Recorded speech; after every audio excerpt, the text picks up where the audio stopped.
I called Lizzie. For the little. Yeah, I woke up when you called me. I help.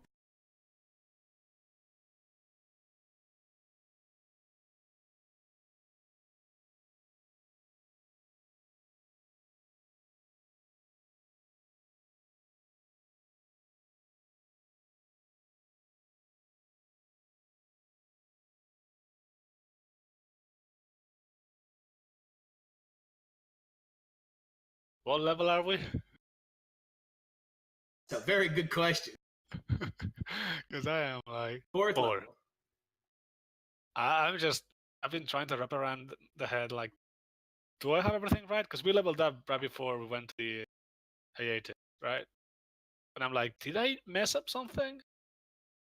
And then I was trying to check it out, and I'm like, yeah, I cannot check it out. I'm gonna have to trust that I didn't.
Oh, what the? That's cool. Was that? What's It lets you choose to type in the languages that you know? Yes. That's actually one of my favorite things about Fantasy Grounds. If you click on right above the actual chat box, you can select any of the languages that you actually know. And if you type in chat in that language, it will show characters for that language. And unless somebody else understands it, it won't show them the translation for that language.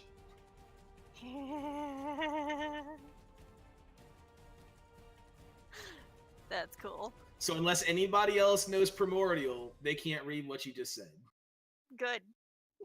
Oh yeah, I really can.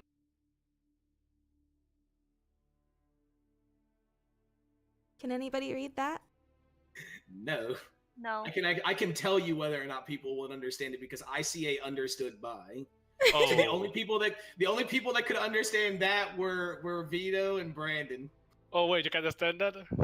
Oopsies.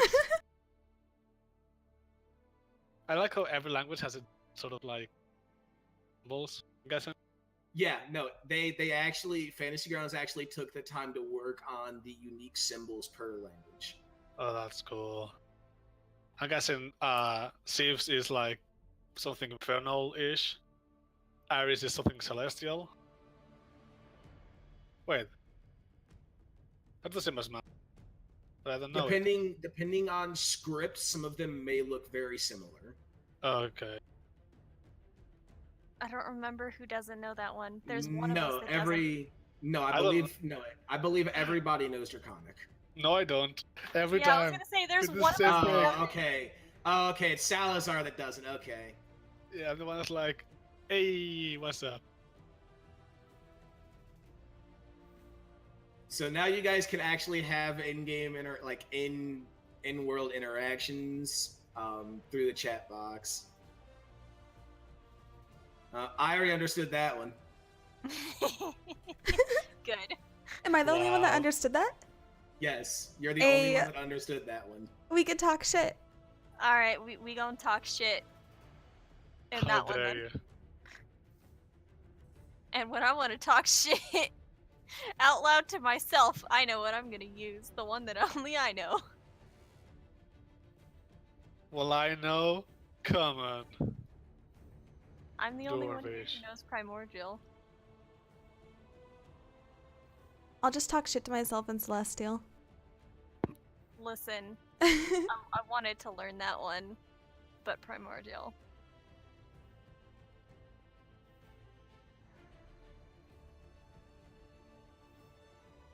How many Here, let languages me can you speak? Can Rostak speak? go ahead and share the actual map for you guys. Oh shit. You can move on the map, like you can move the map up, down, left, right by either clicking and holding and dragging that little gold button in the bottom right corner, or by holding middle mouse click. Yeah, Rostog can speak 5 languages. How can he speak 5 languages? What? I Yeah. only speak 4. I speak Mhm. 2. Yep. How is that even a thing? So How does No. two of them are like Goliath based. There's Golka, which is a Goliath only language. Then there's Giants, which is typically found among giants. And then everyone has Common, and he has Draconic and Dwarvish. How does he have so many still? That's surprising. He's a savant. He learns languages like they're nothing. But nothing Uh-huh. else. But nothing else. He's like, he needs to ask how he can get food in every single language. That kind of makes sense. No way.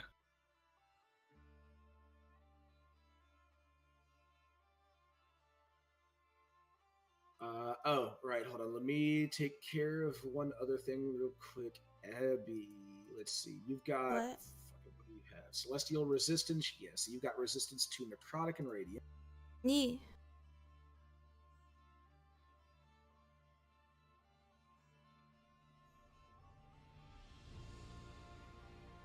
I need to verify how this is appended. Just drag a vampire into the combat tracker. Okay, that is how it goes. Okay.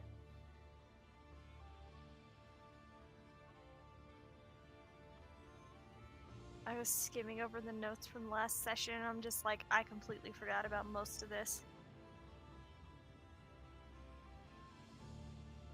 Yeah, I don't remember much of anything that happened either. It was a long time ago. You remember the old guy? Who?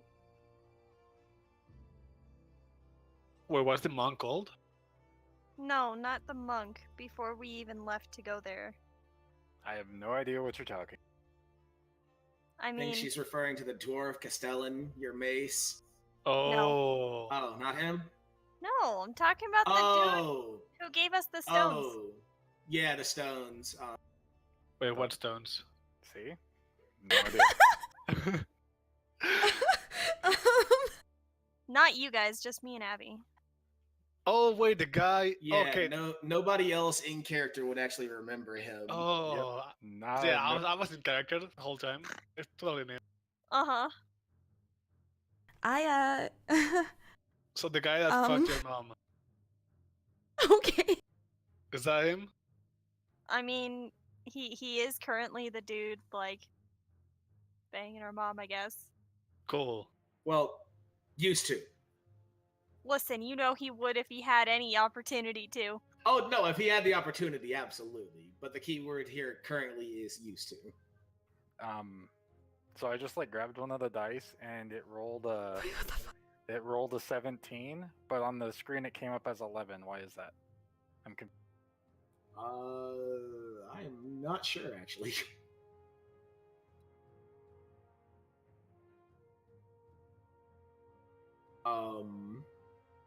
Yeah, you can grab the dice, and if you drag them over the chat box and drop them, you will roll and it'll output to the chat. Okay. If you right click on the dice, you can select how many of them you want to roll. The D10s, if you right click on them, you can select percentile to roll for percentiles. You can see my actual dice, like the shadows of my dice when I roll, but you can't actually see my rolls. So you know when I roll, but you don't know what I rolled or what I rolled for.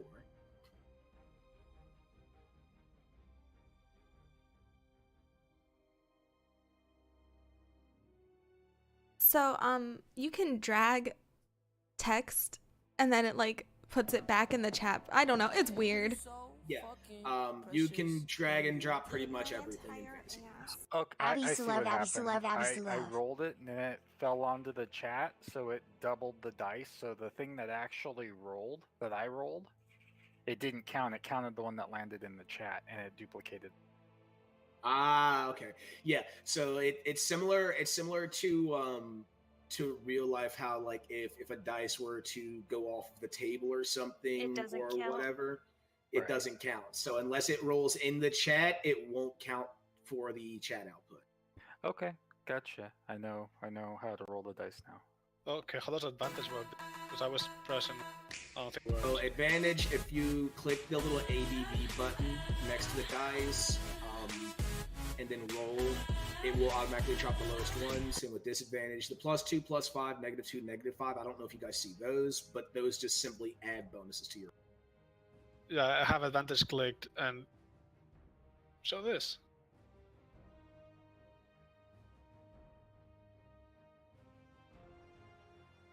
I do like the physical dice to roll. Yeah. There is something else I'm going to very briefly mention and show. Let me grab one of the older battle maps. We'll go back to the Dragon Hatchery real quick.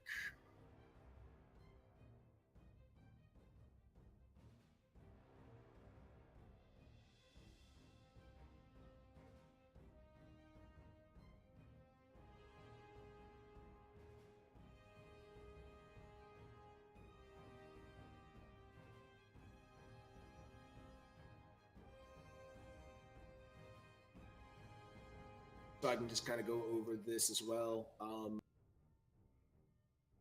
You can resize these maps. Whenever you guys would be going onto a map, it doesn't just go in the background. It's an actual map that you have up and keep up. So you'll probably want to resize it so that it doesn't take up the entire screen. And then I mentioned already how you can sort of drag around. Let me, I think, we'll go, even though you guys didn't actually fight the kobolds, I'll use the kobold barracks for this example. Let me be real quick. We start. Okay, well, like I said, I'm just going over how combat works. Okay, actually, maybe the kobold barracks is a bad idea. I forgot how many kobolds there.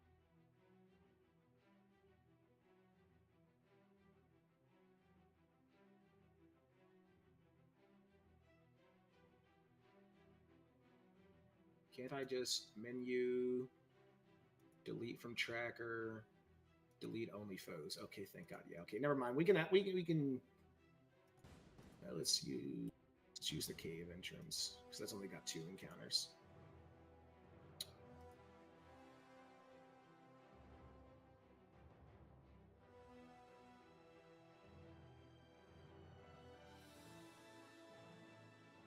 Okay, and then on abilities, do you just click the little icon next to the ability, the little shield? No. When you're trying to roll an ability in chat, you would click, like, double click or click and drag the total.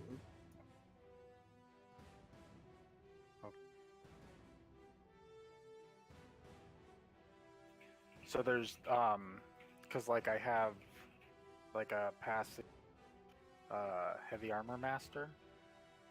So does that naturally apply to the damage rolls against me or no? Or do I have to subtract 3 from all of non-magic damages?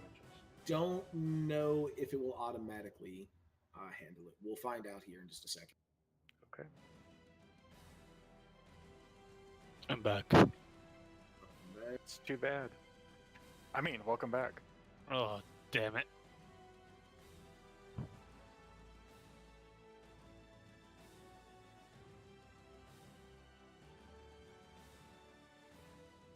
Oh, spinning. If you hover over a token and scroll your spin wheel, you'll rotate tokens.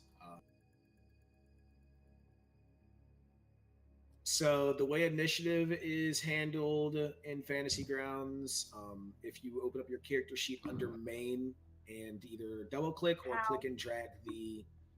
For opening up your character sheet, just click on your icon in the top left corner. And then under the main screen where it says AC INIT, which is your initiative, you can either double click the plus or click and drag, and that will roll your initiative.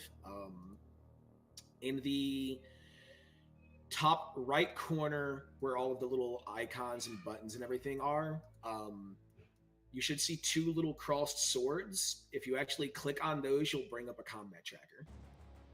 Wait, where's that at? Top right corner, it's 2 little crossed swords. It's one of the small buttons. Oh. Oh, that's cool.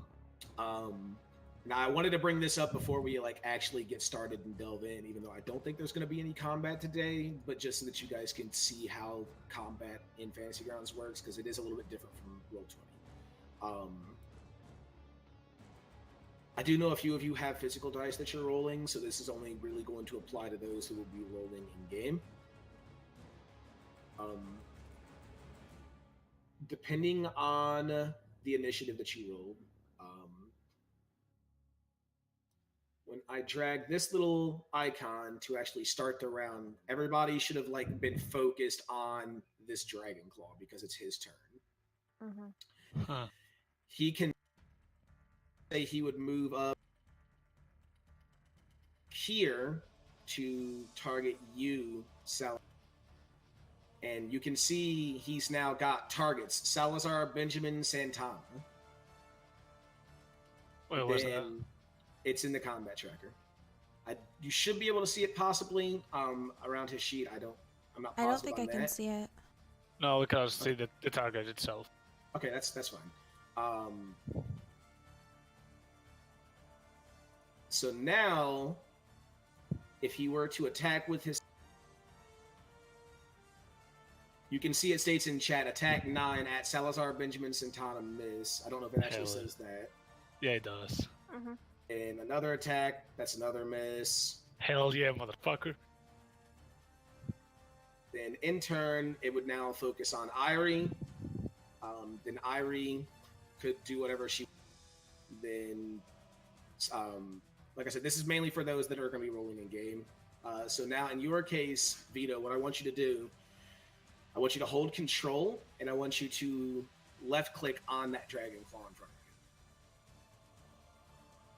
So now you're targeting that specific Dragon Claw. Oh, I see it.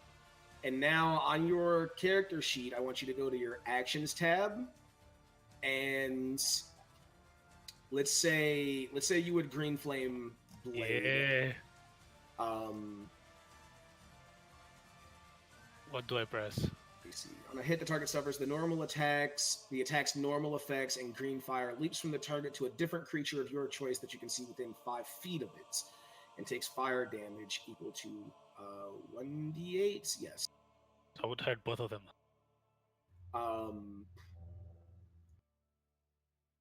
So for your longsword, I want you to either double click or click and drag that +8. Wait, where's It's under Longsword? Actions. +8? Yes. Double click that or click and drag. All right, so now everybody can see attack 21 at Dragon Claw 2 was a hit. So now you see where it says 1d8 plus 6 slashing. I want you to double click that or click and drag. 1d8? 1d8 plus 6. Yeah. Oh, All God right, so damn. now everybody should have saw it says damage 7 to Dragon Claw, status wounded. If you look on the combat tracker, you can actually see its health status has changed from healthy to wounded. But I didn't use the green flame blade, did I? But it didn't use the green flame blade. So in this case, I've expanded. Do you see the little magnifying glass next to green flame blade? It's next to the shield. Oh yeah, that's a magnifying glass. Yeah. If you click on that to expand it, you'll see damage and you'll see effect. Yeah. Green flame blade itself.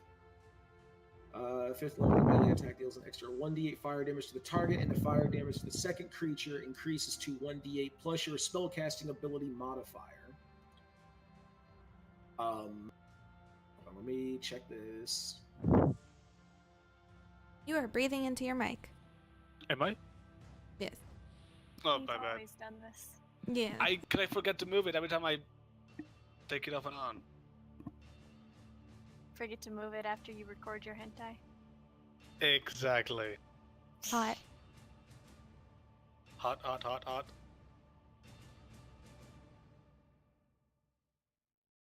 Action, add damage. Let me just fix this real quick. The damage above the effect. 1 second. Okay, so for targeting this first Dragon Claw, you see where it just says this, it's the second damage that's just 1d8 fire? Uh-huh. Okay, you see the little red icon to the left of damage? I want you to click on that. So now you can see it did 3 fire damage to that first Dragon Claw, and his status is now changed to heavy. And then I want you to hold control, left click that first Dragon Claw, the one that you're targeting currently, to deselect him, and then select there you go. And now where the first damage, that's 1d8 plus 5, I want you to click the damage on. And so now you can see it did 8 fire damage to the second Dragon Claw because of the leap from Green Flame Blade. So that is essentially how combat would be handled here. Then 1 second.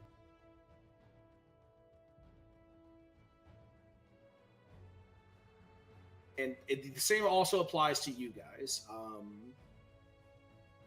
So let's say that this first Dragon Claw would target Rostov.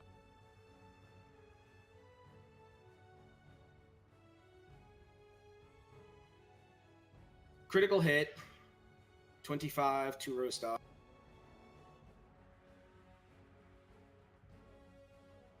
It automatically rolls the crit dice. And you can see it says damage 11 to Rostog, status wounded. So now Rostog's health changed from healthy to wounded. The way health is handled in Fantasy Grounds is instead of actually subtracting it from your HP pool, there is a WND, a wound category. If your wounds total matches your maximum hit point total, then you go down. Got it.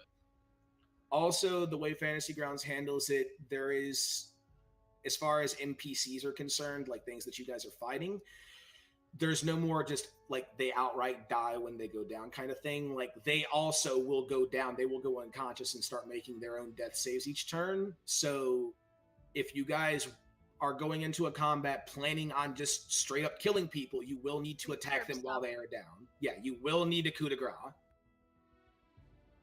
Nice. Somehow I'll mess those up. You technically can't. And I will use this Don't as you an example. underestimate us? Well, I say you technically can't. That's the key word here. Technically. I believe the way it is handled.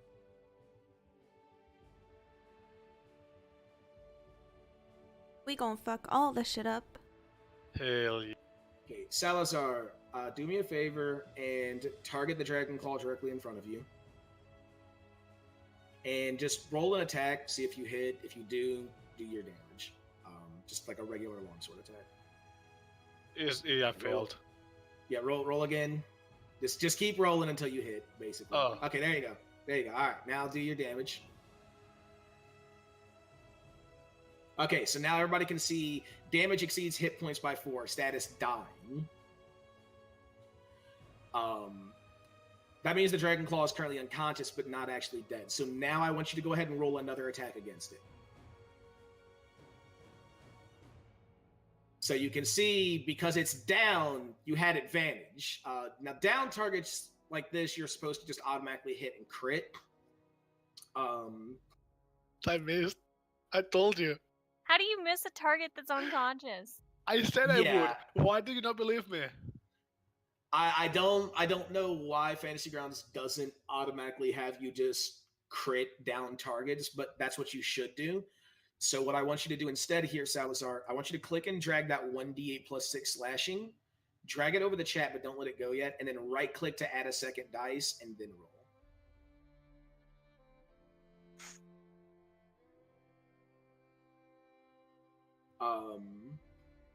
And that would have forced 2 death save fails, which means when it comes up to its turn next, if it's not already dead, then it will be, basically. And then the way that I can determine if something is dead is when it comes to its turn,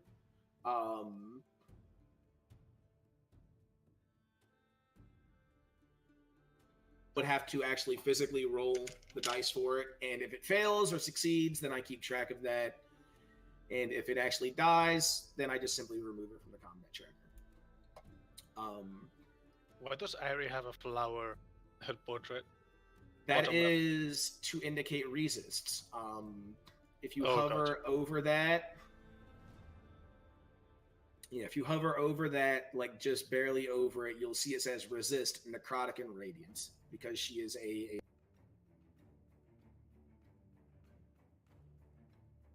Got it.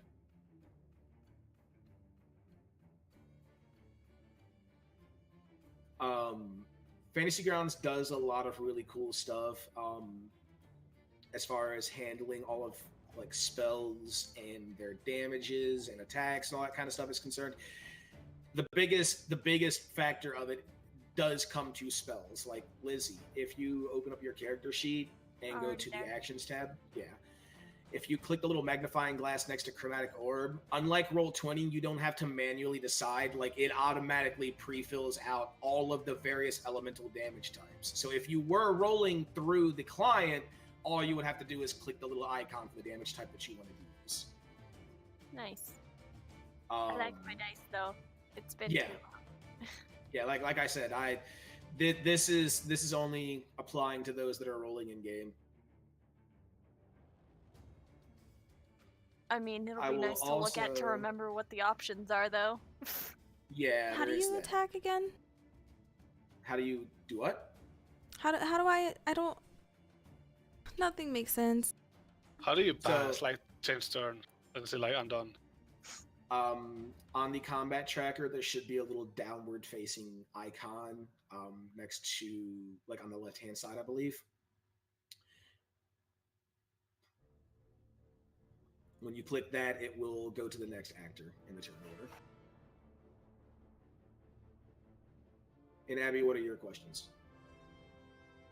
I don't know. I'm gonna use my dice to roll, I think, which means you guys are gonna Yeah. have to be patient with me because I don't know what I'm supposed to add to things or How to count? I mean, yeah, that too, you know, that requires some form of intelligence and I lack. Well, playing a character that's the opposite of yourself, good job, buddy. Yeah, I know. Jeez, KMS. Oh no, Rostak is dying! Good. I mean, Whatever happened. I do have Gosh a damn it. question, though. What's up? So, obviously I have stuff that affects my AC, like my mage armor and also my shield. So when I use those, how would I apply that on my character sheet? So, I believe Fantasy Because I Grounds clicked on the will- magnifying glass, but how would I just click on?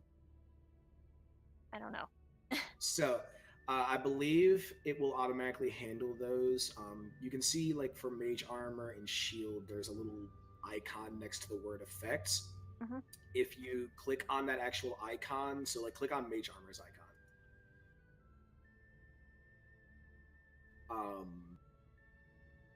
It should... Wait, hold on. Why did that... It should add an effect automatically. Let me double check. How It's do you because even it's set click to on the icon? target. Which icon? Do I have to click on myself or? Yeah, because it was set to targets. Try clicking on it again now that I changed itself. Okay. Okay, so now what it's done, it's not actually, it didn't retroactively on your sheet, but in the combat tracker you can see under your character effects AC3. Okay. So it won't retroactively change your actual AC. But it'll let everybody but know. it'll have it'll plus be a reminder in the combat tracker that you have an additional AC. How do you So click on the then- icon? Let's just make sure For it does the same thing. for any ability whatsoever, Abby. One Yeah, sec. because when I tried to, like, I don't know. I'm doing something wrong. It's all good. 1 second. If you look in this, copied this from Lizzie's sheet, but this is under the actions tab for mage armor and shield, and you see like what looks like a little noose or a magnifying glass or whatever the hell it actually is next to the shield. If you click on that, it'll expand or collapse the spell if it has more content to it. Okay. It doesn't look like it added to my thing. Yeah, it won't automatically add the AC on your character sheet. Also, that's because I need to fix your mage armor as well. Mage armor is not self only; it does apply to targets that typically you're only using on yourself. So there, I fixed yours. So now, if you do mage armor, it'll add it to the combat tracker that you have AC there. And Ah. also, shield. I think you can. No, it's just mage armor. You can give it to other people. I think. Yeah, mage armor is the only one you can give to others. Oh, and it has little. Yeah, little icons that it puts on your tokens. So if I use mage armor and then I use shield, I'll just have the AC +5, right? No, you'll have mage armor since it's for 8 hours. You'll have what's your base AC 11, so you'll technically have 14. And then if you use shield as a reaction to being hit, you'll go to 19 AC for 1 round. Oh. Okay. Nice. Nice. Shield is a 1 round only thing, but that's Yeah. why it's a 1 round only thing, is because it works on top of everything else. And you can see when a new round starts, it will get rid of the bonus that you had for shield. The little icon on Rostack for being unconscious is the best thing. Yeah. Oh yeah. I guess. As I did something wrong. Oh, that. Dude.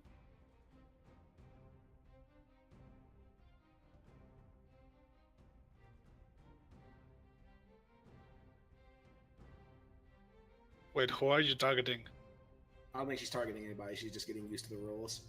Oh, gotcha. Wait, how do you target people? Control plus left click on Yeah, the. control left click on anyone on any token in the combat tracker. God. Wait. It's me. So say you wanted to target Salazar, you would hold control and left click on Salazar in the combat tracker. Okay, and that.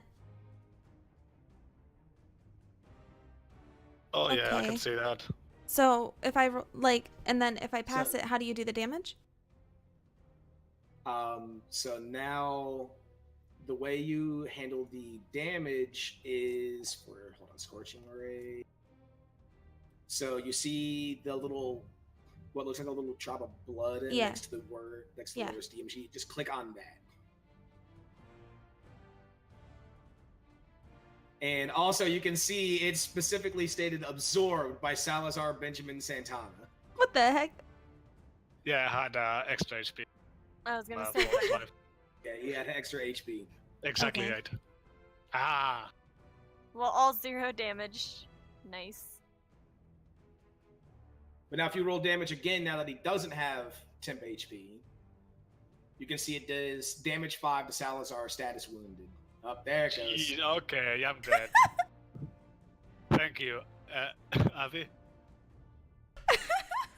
No, You're welcome. will you kill me now? At least practice healing. Oh So you yeah, know I you should know. do that. Okay, hold on. Let me just spam damage on him again because I'd already cleared it. Sure, it's cathartic at this point. There you go. All right, now he's back unconscious. So now if you find Cure Wounds, click the little noose magnifying glass. Yep, there you go. So now you can see heal 7 to Salazar, and it changed his status from unconscious to heavy, and also removed the unconscious effects. If somebody's not wounded, it'll specifically state not wounded. Oh my god.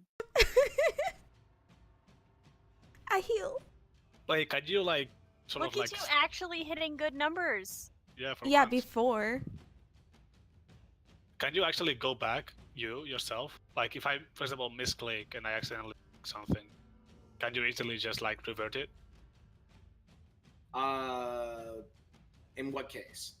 Like, for example, imagine Rostak is the enemy, target him, and I'll click fucking attack, and twice, for example, instead of once.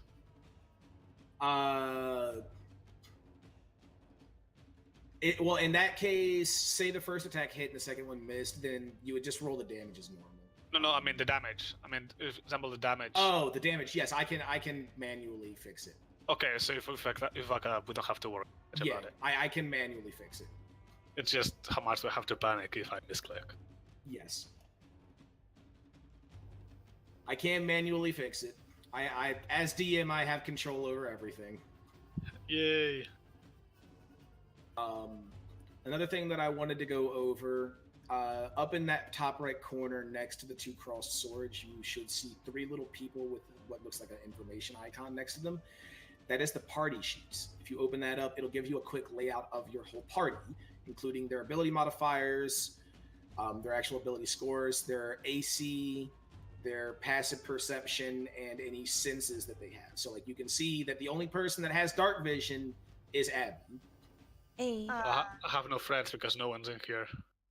I can only see people's names and nothing else. Oh wait. Oh, okay.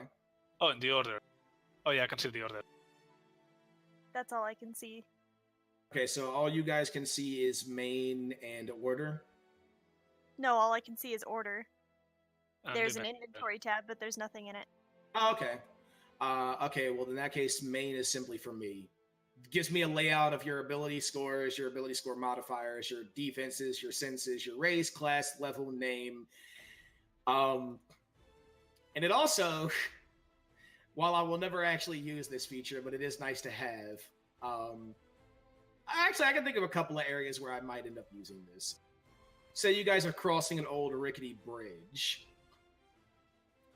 And none of you are really paying attention to where you're going on this bridge for some god-awful reason, and you would be crossing a part that might possibly give way on like a DC 5 dex save. I can actually roll for every single one of you through that screen. Hey, If I I needed already to. did a miss. Wow, we all succeeded. Even if it's a test roll, that doesn't happen. What? Yeah, don't worry. I can do that for saves, just raw ability checks. I can do that for any skill checks, so like perception, for example, DC 5. And it'll tell me on skill checks, it'll tell me whether you succeeded or failed. That way I can reveal information individually. The inventory, that is a very handy feature for me personally. Whenever you guys would receive rewards like currency or actual items, let me... It's just PP. Yes. We're back, baby. Quick, somebody write small. We're back. No, I can't. Let me see. Horde of the Dragon Queen. I thought you said whore, the Dragon Queen. I mean, Whore. I mean, she probably is a hoe. the rate this campaign's going, it will be. Yeah, we always end up things weird. Actually, this would have been perfect because I specifically remember these trinkets being given to Salazar, but not the currency. Wait, what? The kobolds. Oh, they give me something, right? Yeah, they gave you trinkets. Oh yeah, I didn't pay attention. You made friends with kobolds again. Just it's always the same thing, and I don't even try. Weren't you a Kenku god at one Yes, point? I was a Genk. Yeah. Saitama. So, in the party sheet under inventory, depending on when you guys would get loot, I can just drag parcels onto that screen. And if there's currency involved, it will automatically distribute the currency to your character sheets at a 25% split because 4 people.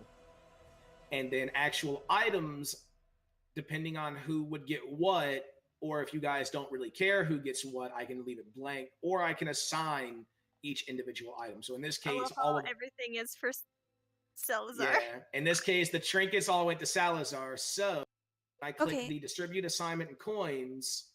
So time to kill Salazar. Got it. How do you you can open the see- party sheet? I'm dumb. In the top right hand corner, it's next to the combat tracker, the 2 little crossed swords. Found it. Is the messenger symbol with an eye? Yeah, I found it. So yeah, in chat you can see it says party, Salazar, Benjamin Montana, bone amulet, soapstone amulet, wood amulet, and ivory. Those are the 4 trinkets that the kobolds would have given Salazar. And then the Fire Nation attack. And now, Salazar, if you actually go to your character sheet and go to your inventory, those are actually in your inventory now. Right they are. And if you click on the little shield, it'll actually pull up any information on those individual things. So, like for an example, the wood amulet is valued at 10 gold pieces or 70 gold pieces to a collector. So you don't need appraisal to know that shit? You would need to actually go and speak to somebody. Now, also, anything you guys would want to sell, like if you guys are stopping in a town and you want to sell things in mass. So Salazar, for example, with your trinkets now, you click on the, like if you click and drag the little shield next to wood amulet, for example, because this is the very bottom. Click and drag that to the party sheet under inventory for parcel items. And now you can see it removes it from your sheet and adds it there. And then if you were to sell something, there is a button that I can click that will automatically sell the item. Why did that? Oh, right. Hold on. Let me here costs. Let's say you were getting this.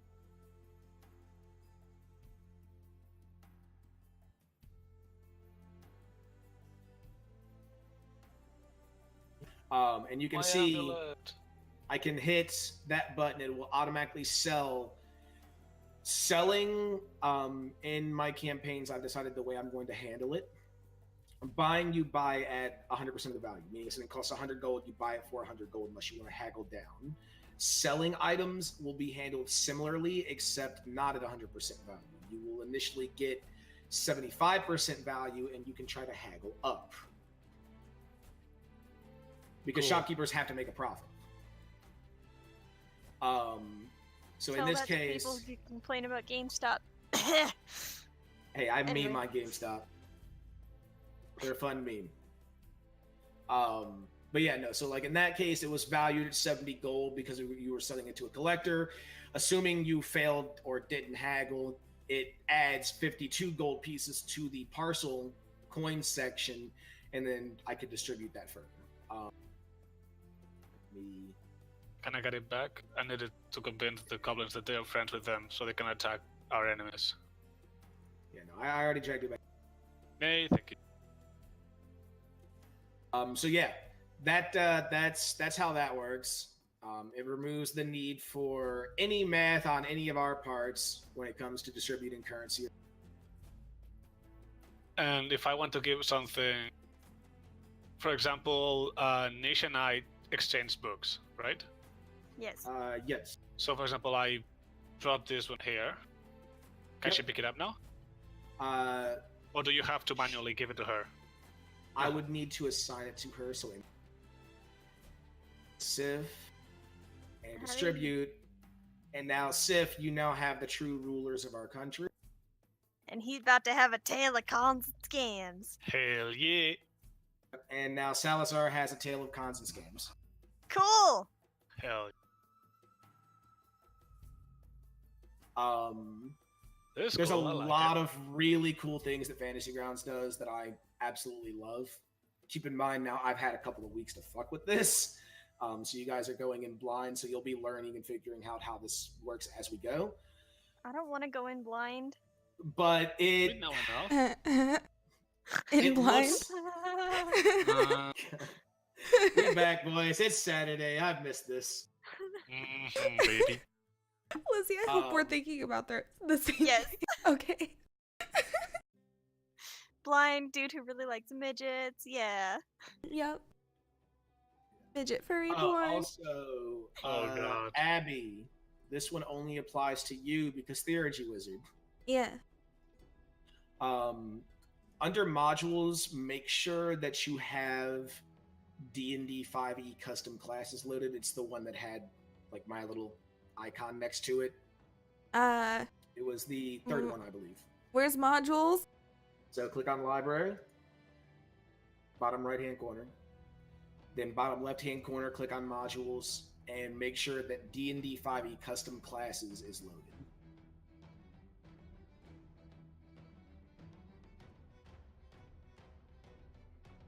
If there's a green check mark, that means it is, right?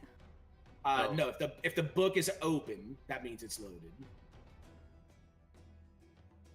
Okay, I loaded it. Okay. Is there anything else to load? Yeah, pretty much every single module in there. So load them all? Yes. And don't spam click because they can take a little bit to load, especially on Unearthed Arcana.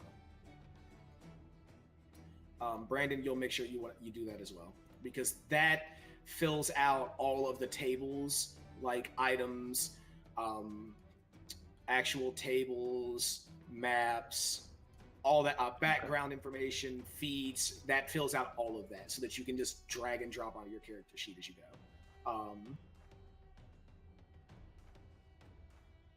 You know what the only bad thing about this is compared to like Tabletop Simulator? What's that? There's no option to flip the table.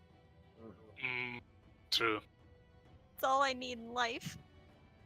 You got IRL dice. Flip your IRL table. That has my computer on it. That's not happening. Move your computer first, then rage. That is a lot of work. Okay, it's So- not loading. No, they can take a little bit. Okay. Unearthed Arcana Hey. takes forever. Yeah, they Unearthed Arcana in particular can take a little bit. You only have to load them once, but once you finish loading them, you'll be fine. Mine all loaded in like a half second. Mine is stuck on Curse of Strahd players. Yeah, it'll also depend on how many people are loading modules at the same time, if I'm correct. That would explain why it took so long.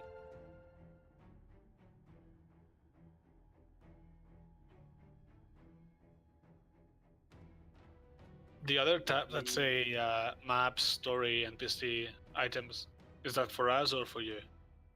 So you'll want to keep them just in case I share anything with you, but story is typically just for me. Maps, you'll want to make sure that you keep there because any maps that I share with you that you close out, you'll want to be able to reopen them, such as the Sword Coast. Oh, better be. Oh, yeah, there's a church bar. Yeah, there's a search bar. Yeah. So if I open it, will it open for everyone or just for? No, just for you. Also, something else you'll probably want to make sure that you have loaded. So as a player, default the only under library, the only things you should have default loaded for like buttons on the right hand side are PC, notes, maps, story, NPC, and items. Yep. The actual notes button, if you click on that, you can then right click there and create a new note. You can title it, you can put in whatever you want, and then if you want to make it public,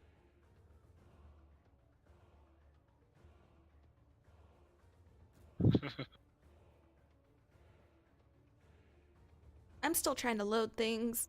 yeah, that's fine. I'll go over this again with you once you're done loading.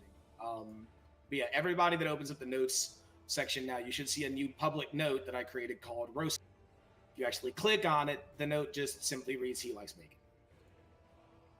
You're not wrong.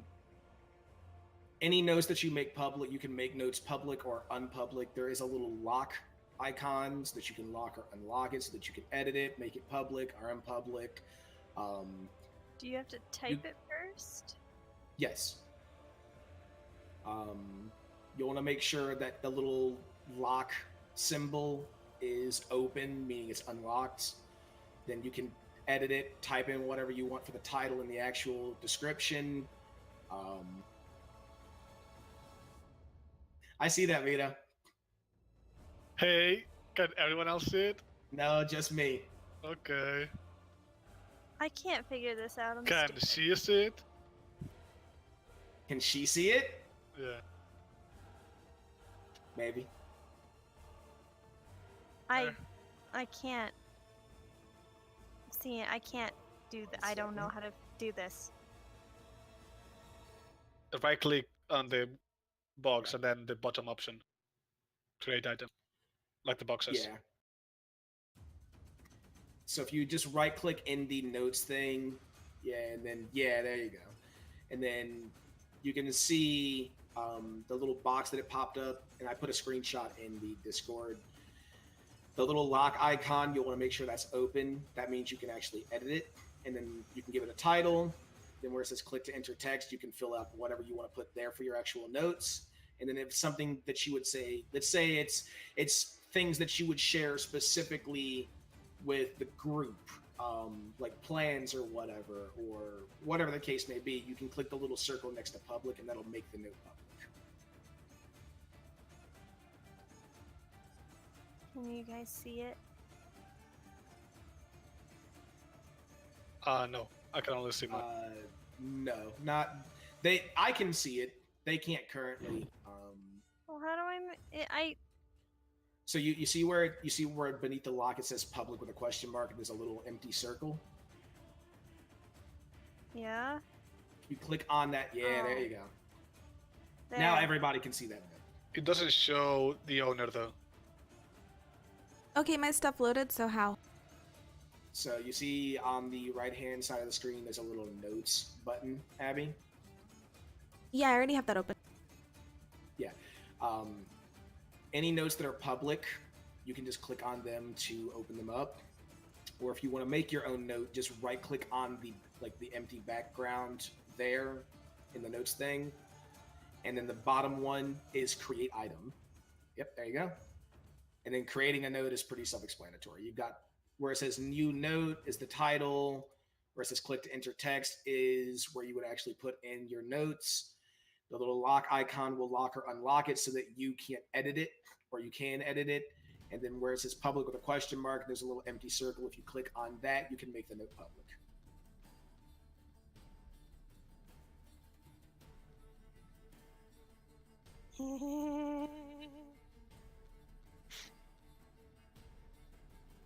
What the fuck?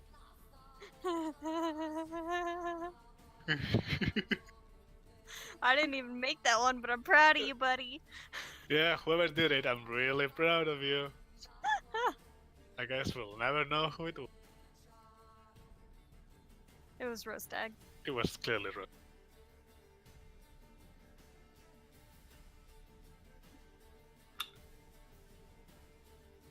Yeah, you guys are gonna have fun on this one. I like the note system as well. All right. Oh, and the last important factor, if you are using the in-game dice, or if you just want to have different colored dice, the little color palette in the top right-hand corner, if you click on that, you can use RGB to change the color of your dice. That will also change the color of a little circle on your token, or on your avatars in the top left-hand corner. Oh, that's like 3 colors. Yeah, no, it's RGB. No, you can change the color based on clicking RGB. So like if you wanted pink dice, for an example, I already did it. They're already pink. if you wanted pink dice, for example, you'd click on red, Oh, I get it. blue, and green a little bit, and that would change them to pink. How do you apply it? Don't automatically think. It automatically applied for me. Yeah, it should automatically apply if you click on not the big orb, but the little tiny orbs that are RGB. If you just click on them each individually until you get the color that you're looking for, it should change the color of your dice automatically. And how do I make them see mine? If I do this? Yep. So everybody should have saw an orange dice just roll. How do I restart? Like if you want to go back to black, just keep spam clicking the little black icon. Okay, Oh, I see. I messed up the color. And then the little icon that has a T in it, you can click that and it'll change whether or not the numbers on the dice are black or white.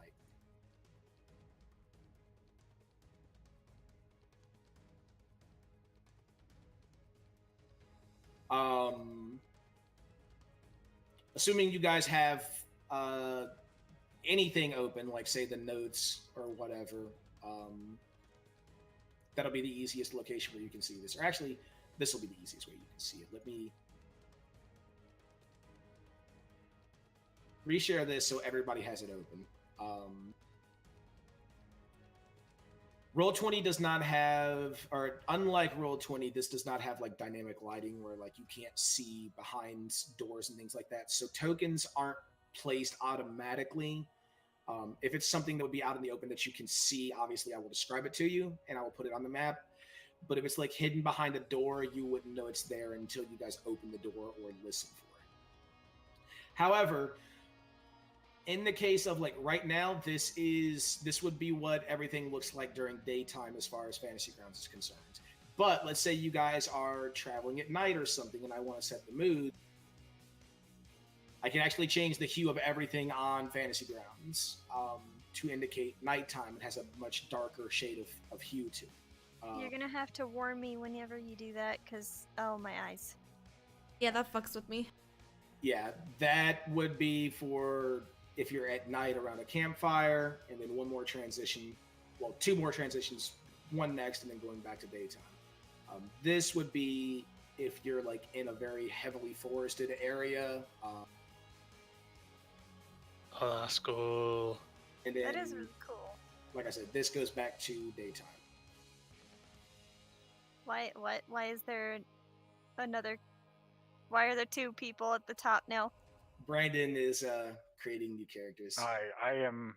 Yeah. He's using Kakebushi no Jutsu. Making clones. Suddenly there is not God. 1 roast dog, but 3. Okay, no, but it has to be Naruto style. It has to be Yeah. sexy clone. Oh, yeah. These new rose stags have 20 charisma. Oh god. Oh, that'd be scary. They're not as strong, but they are good looking. Yeah, just as dumb. You don't understand. 20 charisma is like, we'd all be like, oh my god, yes. Hey, I have 20 charisma. Wait, do I? How do I have 20 charisma? Oh yeah, level 4. Yeah, level 4. You took the ability score improvement, if I remember correctly. Yeah, feats were like kind of.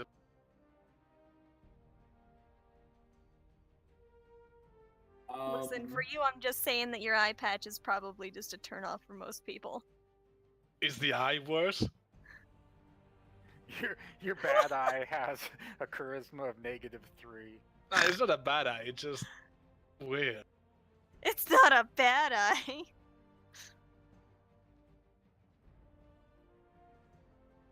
It's a Take sexy that eye back to patch. GM, and one last thing that I wanted to do. I just want to make sure this works.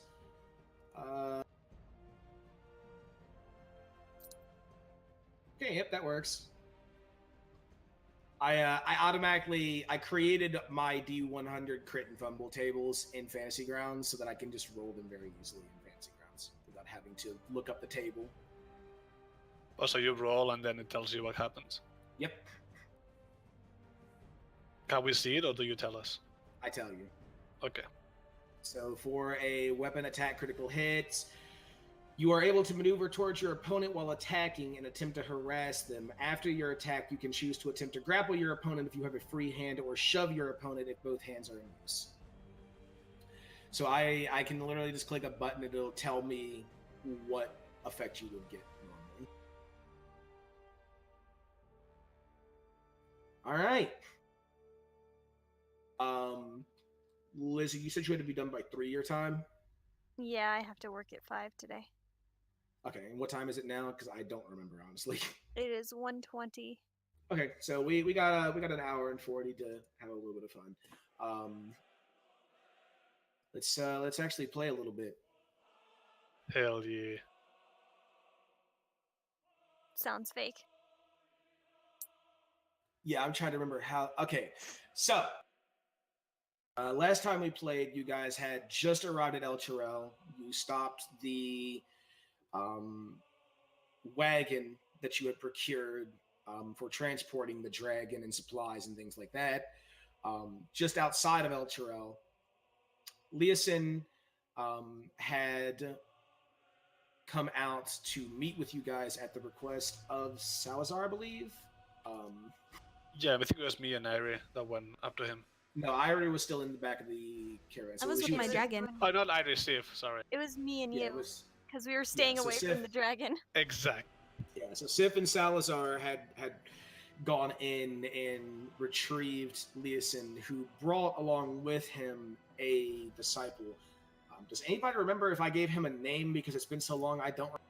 Let me check. Jesus. Let me check. Was Jesus? Silman? Simon. Says he's a half elf.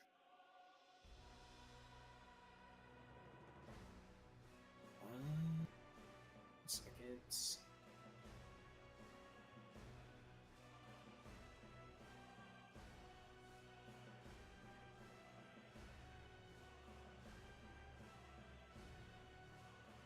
Hold on. I need to do the same thing I did last night, where I just put on the Dragon Age Inquisition soundtrack. I mean, Inquisition has a great soundtrack.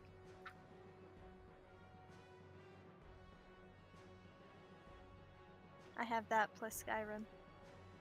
It's the most fitting thing I've got right now because I haven't curated a playlist.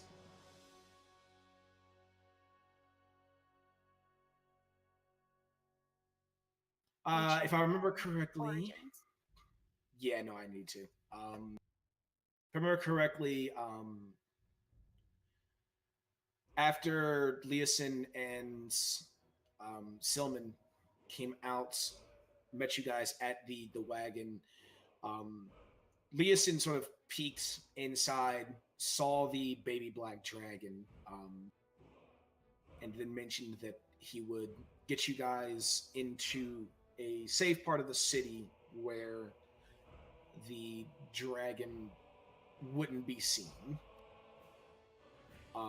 We ended the session with the baby black dragon sort of like looking over Irie's shoulder, not looking out, but staring at the canvas, sort of stopping the view from coming into the wagon, and actually shaking in your arms, Irie, with a very low growl sort of emanating from it, seeming like it was absolutely terrified. Yep.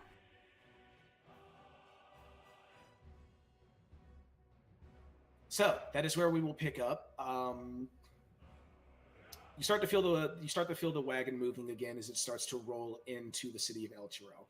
El Chirel is a large, orderly city overlooking the River Shianthar. It's filled with merchants, river traders, and farmers markets, and its most distinguishing feature is a brilliant magical light that hovers above it, illuminating it day and night. This light is painful to all undead and is visible from almost every corner of El Tugard, of which El Chirel is the capital, appearing from afar as a star or a distant sun.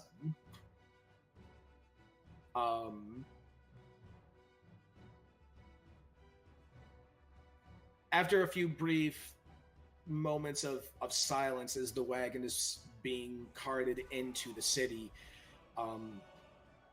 those of you that are outside of the wagon, which I believe would be everybody except for Irie, correct me if I'm wrong. I think so. I'd be outside, that's for sure. My horse. I'm away from it. Everyone that is outside, you would see a somewhat actually, hold on, do I have a I do. You would start to see a somewhat stocky human male holding a great sword at his side approach, and as he gets a little bit closer, you hear him call out, "Leosin, are these the people you told?" This is the man you would all see in front of you, everybody except for Irie. Is that a man or a dwarf? It is a human man. He Cool. looks like he could be either. Yeah, I was like, Yeah. It is a human male.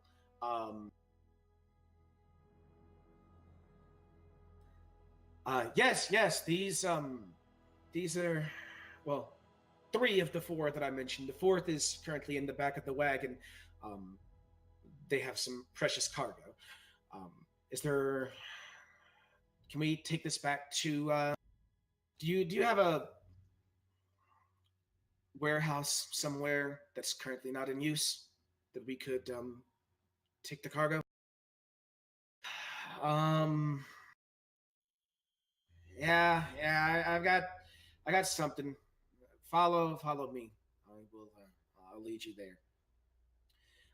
At which point, he sort of starts walking alongside Leosin, directing the way. Is the All dragon of still you- scared? Yeah, it's still fucking terrified. Can I see anything from the back of the cart? Well, you can see out the back if you like peek out. You wouldn't actually see anyone traveling behind the way. Okay.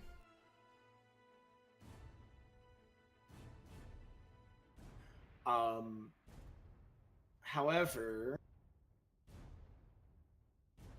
party sheets, let me verify.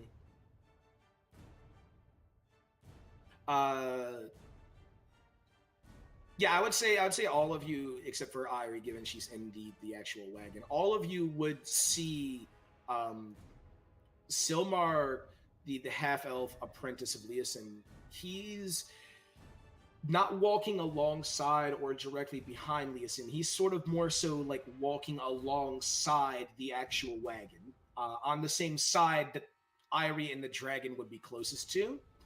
He's not looking at the actual wagon, but he's keeping a pace and staying directly alongside of it.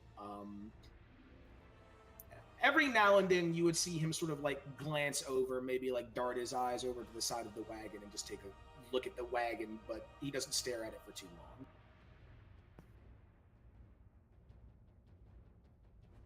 Does Rostag notice anything alerting with his body language and act? You get the feeling he's a bit more curious than he should be.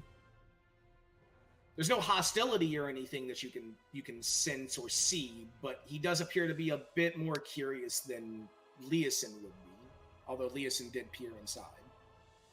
So, seeing that somebody's interested in something, Rostag probably doesn't know exactly what. He's gonna look at him and start telling him stories, because that is what Rostag. Okay. So you would start walking alongside him and telling stories. He would probably just sort of listen, the occasional comment or goading you on to continue your story. The I wanna rest of hear you the would story. see, like, as he's telling these stories, he is still occasionally like darting his eyes over towards the wagon. You guys would be traveling through the city for about 15 minutes. So if you want to tell a quick story, we can kill that we can say you do that over the course of 15 minutes as you travel. I'll put you on the spot, see if you can come up with something. Okay, so there was this time, and when I was climbing in the mountains when I was a little kid, I was running around and playing, right? And we had this game, and this game involved goats. Okay, do you guys know what goats are? You guys know what goats are, right? Okay, so the goats, what we do is some goats have horns, right? And what we like to do is we grab them by the horns and then we throw them and play catch with the goats. And then goats are such agile creatures, right? So what they do is when you throw them, they land on their feet every time. And so that's what we did. We played that for a very, very long time. But then I learned that that's supposed to be cats and not goats. And it took a few goats to figure it out that was not the thing that we should be throwing. And then I felt bad because the goats, they don't land on their feet, but they can climb on rocks on their feet. But yeah, so we didn't have any more goats in the mountains where I used to live when I was little. And then a little bit later, some giants came and they took everybody, and then we had to be slaves. And that wasn't fun. But the goats, when we were throwing the goats, that was fun. And, you know, after the goats didn't land on their feet, we had to do something with them, so we ate them, and they were really good. Have you guys ever ate goats before? Because it's really one of the better things that you can eat. You Guys? killed all the Guys? goats. No, just yeah, all of them. You're right. Were you there? How did you see No. them? Have you I'm ever just thrown a smart. goat? It's really fun. No. Cause they go bah! Also, if I ever see you throwing a cat, I'm killing you. They land really well. And then they can climb trees. Cats are my favorite. Over the course of this 15 minutes, Irie, I want you to give me an animal handling check. An animal handling? Yes. Alright, I'm rolling with my dice.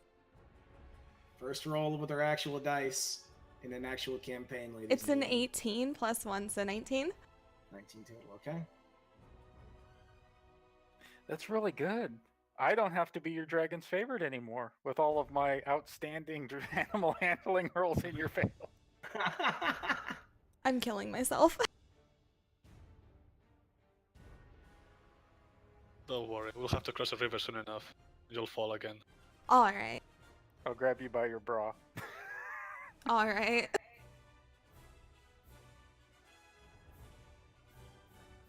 Here it is. I was like, where did I put that Tyranny of Dragons I Want to Die doc? There it is. All right.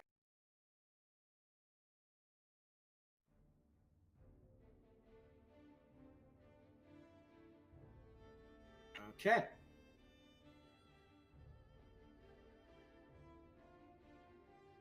Yeah, after about 15 minutes telling the story, Ira, you continuously over the course of this 15 minutes just sort of listening in and trying to calm down the dragon.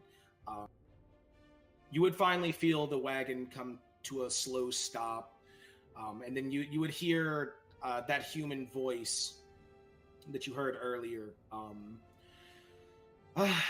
Okay, I don't know exactly what kind of cargo you've got, but assuming you don't want it seen, this would be the warehouse to store it. It's currently unused, so the only people that are going to be coming here would be currently.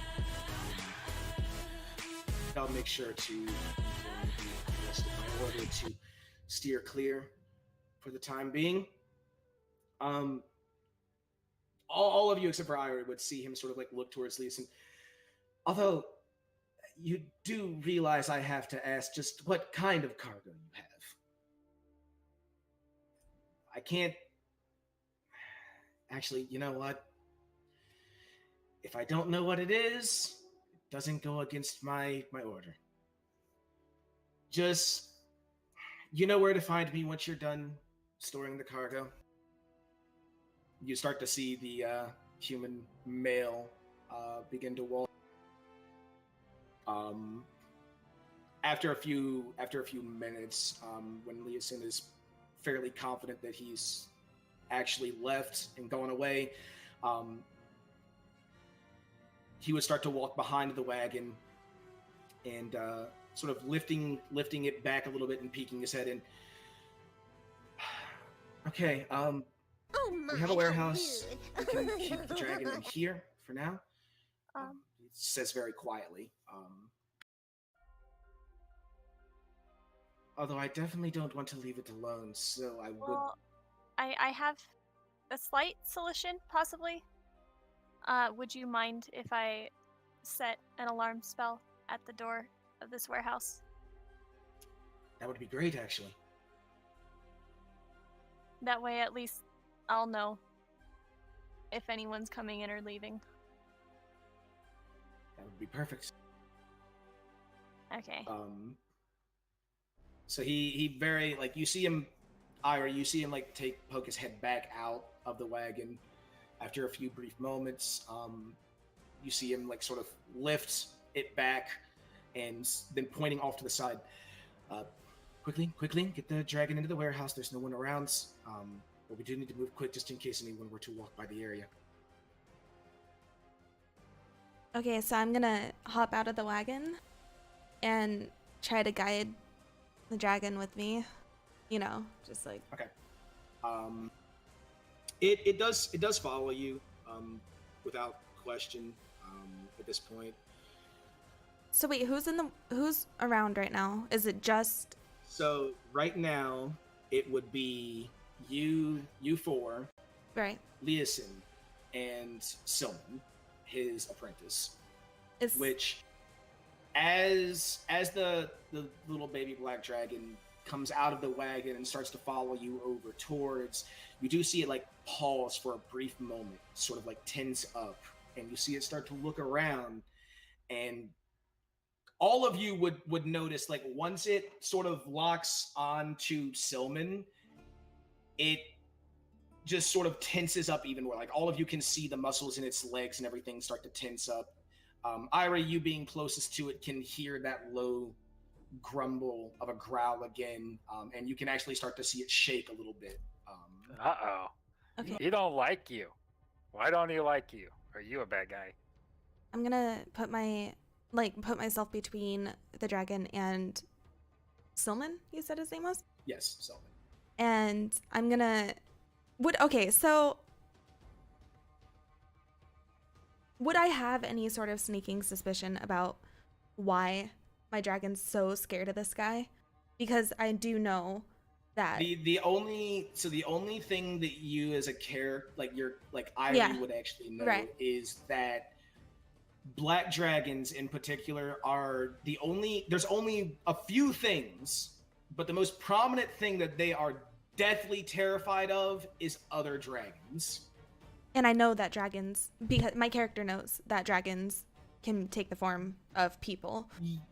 You would have read in stories and books, probably, yes. You would never have had any actual confirmation, but the idea is there, yes. Okay, can I roll some sort of like insight or something on this guy and see if I notice anything off about him? Sure. Okay, I have a +3 to that. 22? Damn. 22. Real dice coming in the clutch. Yeah.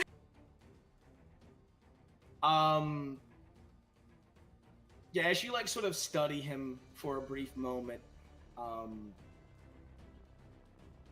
you do get the sneaking suspicion that he is more than just a half elf. And the entire time that you're like sort of staring at him, he is staring right back at you. Basically, like at this point, like Leosin has sort of like stood back and he's just looking at this. Although he is concerned because the dragon is out in the open currently, but he's not saying anything because he sees the dragon is tensed up and he doesn't want to make any moves. You And guys are being really weird. You guys are just staring at each other. Get a room. It's called sexual tension. I'm gonna say to him and just say maybe it's best if you leave right now while we get the dragon into the warehouse and away from everybody. Because obviously the dragon has a problem with you, so. Also, on that note, after that, while I'm setting up the alarm, while they're whatever, I'm making it so that if the dragon, or all of us except for the dragon and Silman, won't set off the alarm. But like if the dragon tries to leave the warehouse or if he tries to go in, it'll let me know. Or anybody else.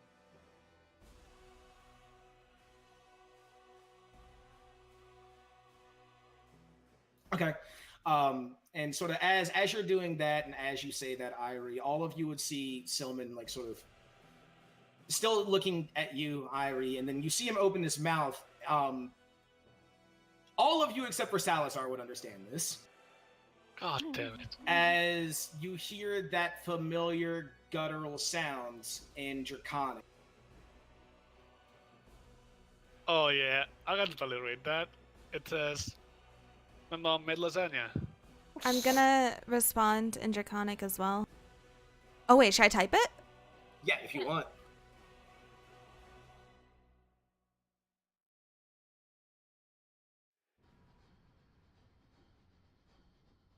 Yeah, totally. I'd say the same thing. God, I love Fantasy Grounds. And after that, you would see him sort of look over towards Leosin, and now speaking in common. I will meet you back at the inn with Antar. Do keep them safe. And then he proceeds to walk off. You see Leosin like sort of very quickly glance over, look at him. A bit of a look of curiosity on Leosin's face, I would call it. As he begins to walk off, the baby black dragon's tension begins to release, and he goes back to following. Okay. You guys talking in Draconic between you guys? Yes. Okay. I If thought it he was... said that out loud, I said that out loud. So I guess I'm gonna lead the dragon in and try to stress the importance of it staying. Should I stay? And you know what? I'm gonna ask the group and just ask, should I stay? I mean, is there anything in the city that you wanted to do or see or... Yeah, are we gonna stay for long? Leosin would Awesome. actually kind of chip in on that as well. While I'm not entirely comfortable leaving a, well, creature of this sort alone, with the assistance of Sif, and he sort of gestures over to you as you're, at this point, I would say you're finishing the actual spell for alarm. Yeah. we will, well, Sif, and by extension, we will know if something is amiss. It won't take us long to get back here if we're in a rush. And my friends apparently has a curious interest in you as well, Irie. He would like to speak with you, as he just said. So I think it would be best if you come with us. Okay. Just tell the thing to stay here. Because Yeah. if it tries to leave, I will know. Okay, I'm gonna I guess I'll just go over to my dragon and I don't know. Just stress the importance of it staying out of sight, staying in the warehouse, and we will know if anybody comes and if it leaves. Yeah, as you like sort of look at the dragon and say all of this, probably as you like petting it or caressing it in some way or whatever, Yeah. you see it like it does look up at you, and you hear as it sort of like tries to nuzzle into you, like it doesn't want you to leave, but it understands what you're saying. All right, and I'm just gonna say, Ian, I'll be back as quickly as I can. What a terrible mother. All right, bud.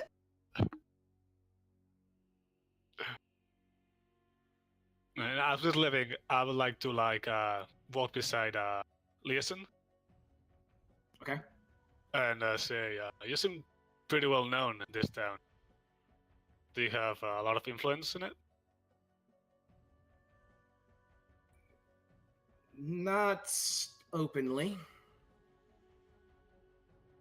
Then what's the deal with you then, this town? The actual influence lies with our friends, Antar. Well, my order simply provides help in the background. A bit shadowy. All for the sake of justice, my friends. Huh? That I get.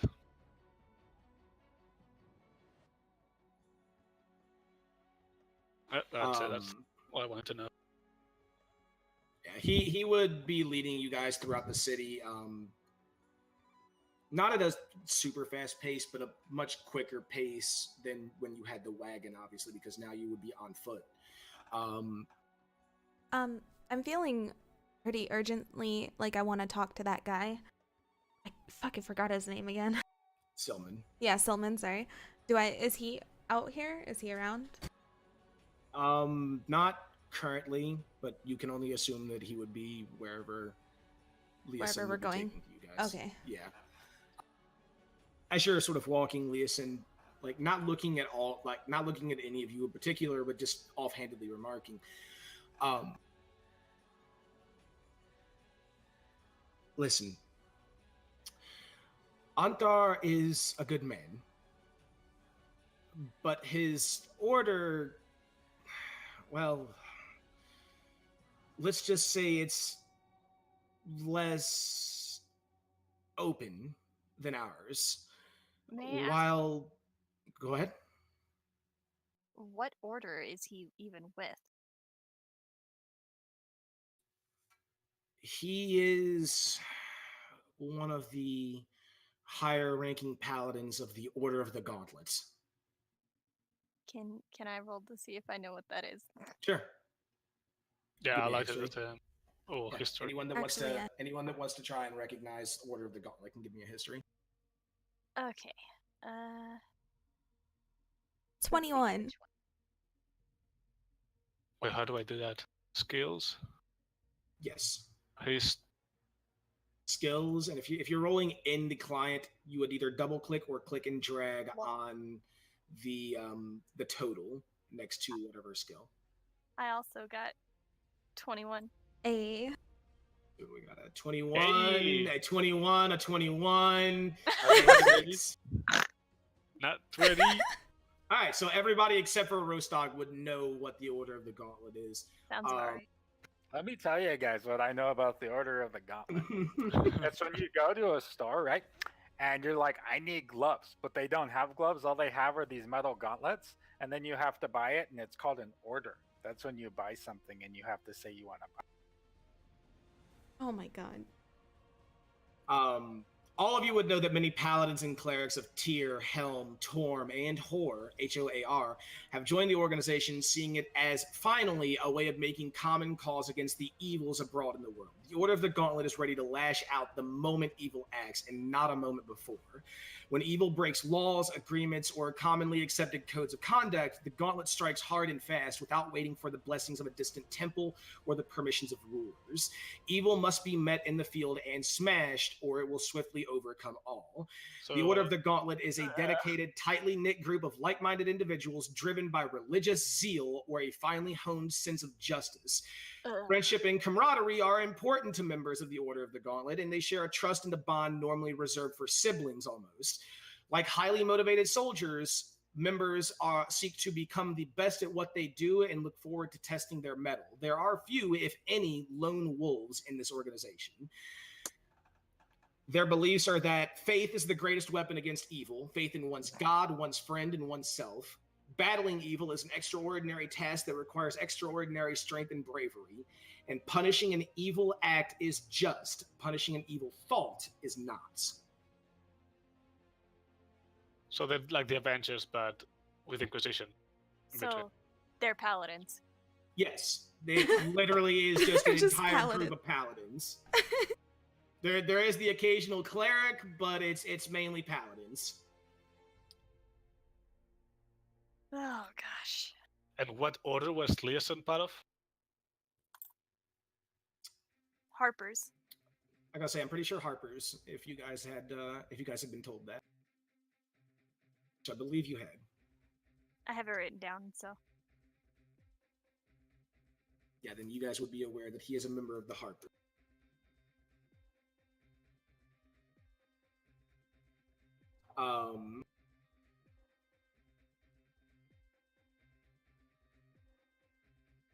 Leosin sort of continues. He's a good man, and he does hold a lot of influence in the city, and he will hold a lot of influence in the coming war with the cults. So while you may not agree with everything he says or does, keep in mind that for the sake of humanity, he does try to keep their best interest in mind. His objectives and his way to getting to those objectives may not be in agreement with yours or even my own. But, well, impressing him would be to everyone's best interest. So Whether it don't be tell him through- anything he doesn't need to know. That is also a good thing to keep in mind. Did you hear that, Roast Dog? Stop talking, Rostag. Just Don't talk. Don't. Leosin actually looks over towards you, Roastdog. While there are many ways to impress Antar,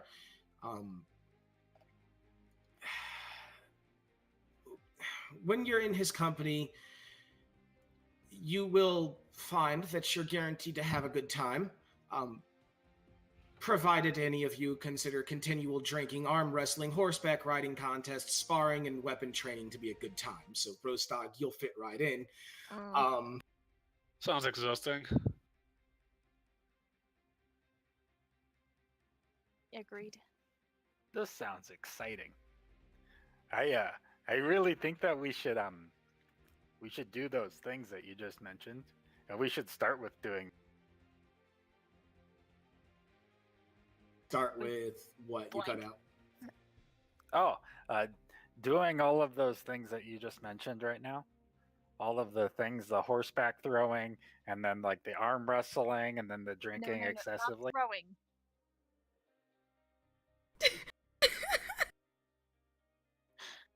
Horseback throwing. I I'm swear just to you, imagining- Rostog, if you throw a just im- cat, I'm just imagining Roastdog picking up a fucking 2-ton horse and chucking it. Oh god. while someone's on it. Exactly. Oh, Leosin just sort of looking at you, Rosad, believe me, there will be plenty of time for that, although I can only imagine once we get back, there will be plenty of drinking to start the day off. Looking towards the rest of you, impressing Anthar isn't just restricted to those activities, obviously.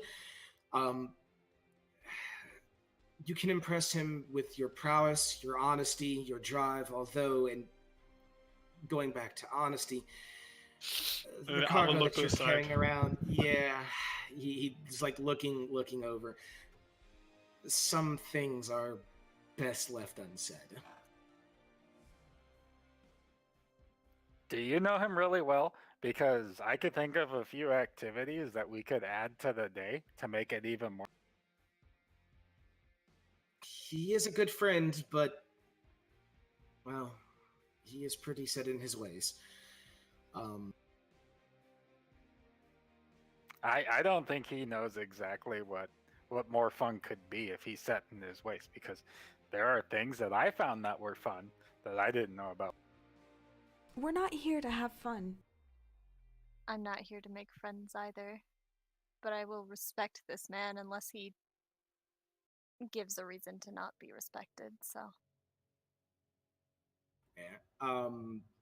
This entire conversation would happen over the course of about, I would say, 20 minutes as you guys are heading throughout the town. After a few brief moments of a pause, possibly in conversation, Leosin speaks up once more. Okay, we're almost there. Anthar's, well, for lack of a better word, headquarters is a tavern known as the Pair of Black Antlers.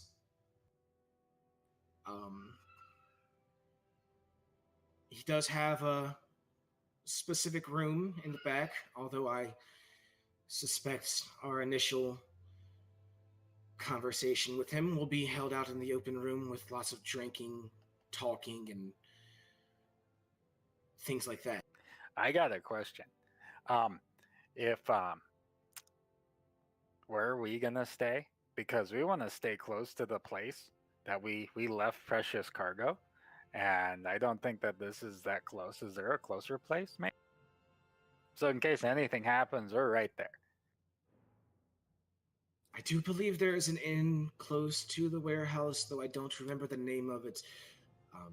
I will see if I can get that for you by the time we would need to leave.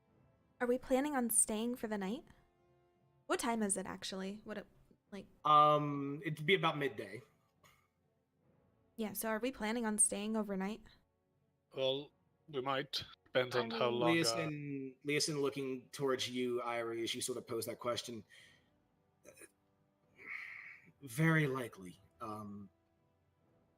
There are several things that we need to go over, but once Anthar is comfortable with the four of you, there will be an actual discussion that will be held, I'm sure. He, regardless of my... He stops and thinks for a few moments. Regardless of how much I vouch for you, he does want to test each of you individually. What kind of test are we talking? As I mentioned, drive, honesty, prowess. He wants to know that the four of you aren't just going to get yourselves killed or turn against the order or the alliance that has been formed. Okay. Even though he knows that none of us are a part of any of these orders. Well, let's just say desperate times call for desperate measures.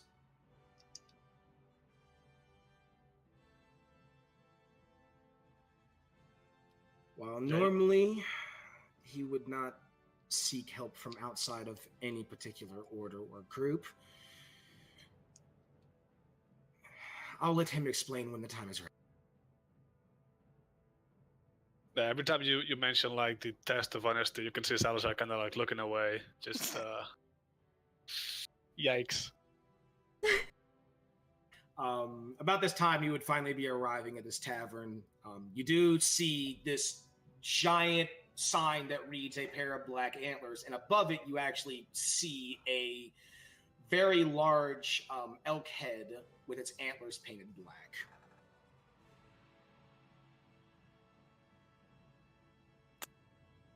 A little tacky. Lil. As Yeah. you step inside, it's not terribly busy. There are quite a few patrons, and after a few brief moments of a pause, with Leosin sort of looking around, he does finally spot Antar, Silman, and someone else sitting at a table, and starts to direct all of you over towards that table, big enough for all of you to sit at. And as you are approaching, Antar sort of looking up. Got the cargo safely secured then? Well, please sit. I've already ordered drinks for everybody. I'll sit. Yeah, I'm gonna sit next to Sif. I'm sitting on the opposite side of Salazar. How dare you? Yes, how dare I? After a few brief moments, like not even a minute after all of you would have taken a seat wherever you would sit at this table, you do see this wench come over carrying this very large plate with a mug for each and every person at the table. And as she starts to set them down, Antar looking at all of you. I hope Lavender's Red is okay. It's the most common ale we have. It's not that expensive, but it does do the trick to wet the throat and relax after a long. You cut out. You could have Which part? A long. after a long, Oh, a long day. nice. Literally, It just could have been cut a out the word day. day. It could have Yeah, been a pretty much. dick. It could have been. Yeah, could have been a dick. We don't know. I'll say after a few days of traveling, anything is, appropriate and better. You guys are Whatever just we're gonna see having. Sif kind of staring at it and like swishing it around in the mug, but not drinking it yet. Okay. Yeah, I'm gonna wait to watch everybody else take drinks. Rostag chugs it and says another. And I'll- like once Antar sees Rostad chug it, looking over towards you, Rostad. Now you see that's. He starts to look at everybody else at the table. That is how you drink ale, my friends. Cheers! As he chugs back his own. You see what appears to be a squire of sorts sitting next to Antar. He's not as decked out as Antar as far as gear and things like that is concerned, but he does appear to be another member of the order. He proceeds to knock his back and chug it. All of you would watch as Leosin doesn't chug his, but he just begins to sip and drink on it. Silman just sort of looking at it for a little brief moment of time. Finally, you see him actually, what was everybody's passive perception? 11, 12, 11, 13. No. Plus, I get Rostag notices body language.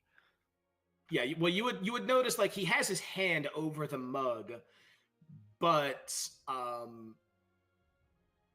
after a few brief moments of his hand being over the mug, he then takes the mug and begins. You can't tell if he did anything in particular, but maybe it was just a fad, that a fucker. ritual that he does. I'm just gonna sip slowly.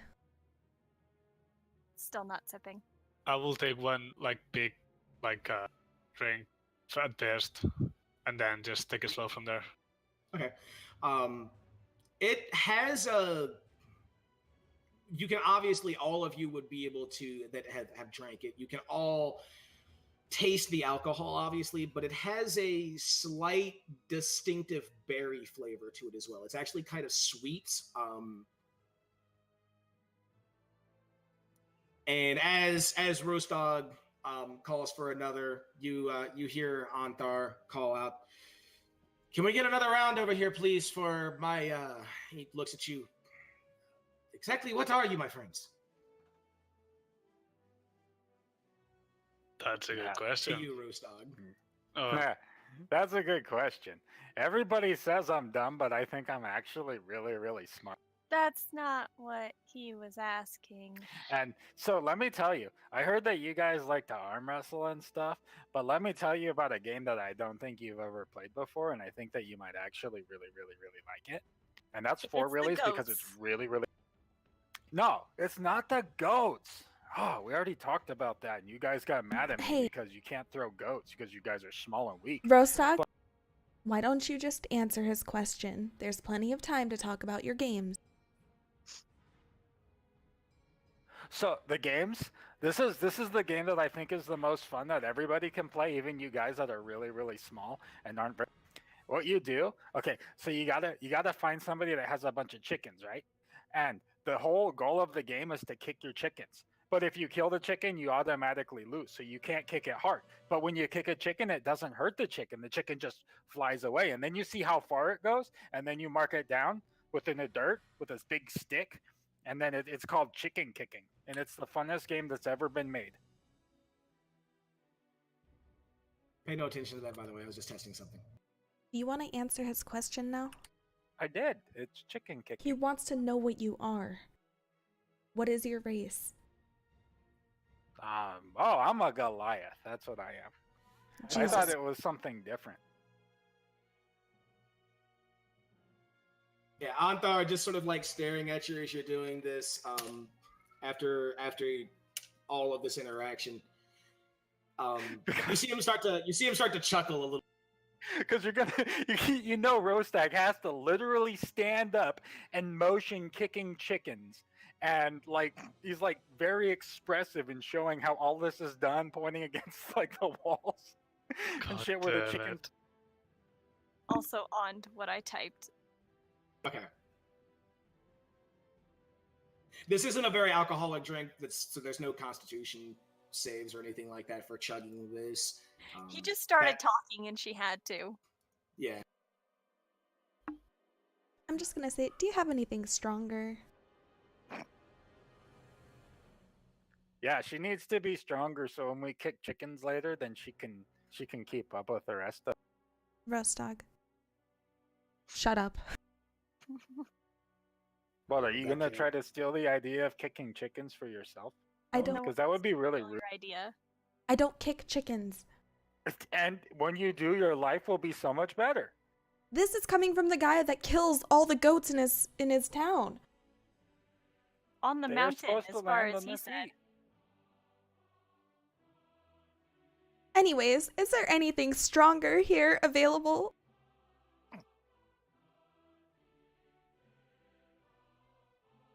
See, Anthar, I told you that I would be very good at promoting parties. I'm really, really good at it. See, everybody's drinking now, and before they were just sitting there looking at their. Right. You The were. only one that's taking his time is Silman. He's sitting there like stirring it with his finger or something. I don't know why. You know, Silman, Silman drinking. is still just casually sipping on it. He looks over towards you. All people have a way to enjoy their beverage, my friends. I prefer to take my time. Do you drink through your finger or something? He sort of looks at his finger. I don't believe so, no. Well, then you're taking a really, really long time. And since there's like no alcohol in this drink, you're gonna have to drink like 25 with your finger before you can actually feel it. Okay. As by the way, Irie, as you ask if there's anything stronger, you see Anthar like look over towards you. Yeah, I can order something stronger. You see him raise his hands. Barkeep, he like sort of he stops, takes a moment, looks at everybody across the table. Can we get 4 specials for these 4? And I will take my usual plea.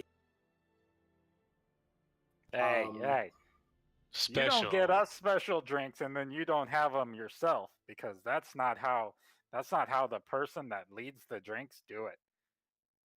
You get the special drink too. And then that guy that's next to you that drinks a lot slower than you, and then Silman, who doesn't drink at all, he needs one also. You see him raise his hand again as he looks at you.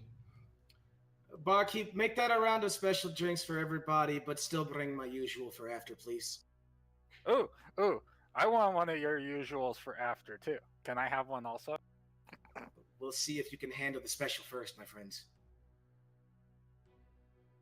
And what is so special about this drink? You'll see when it arrives, my friends.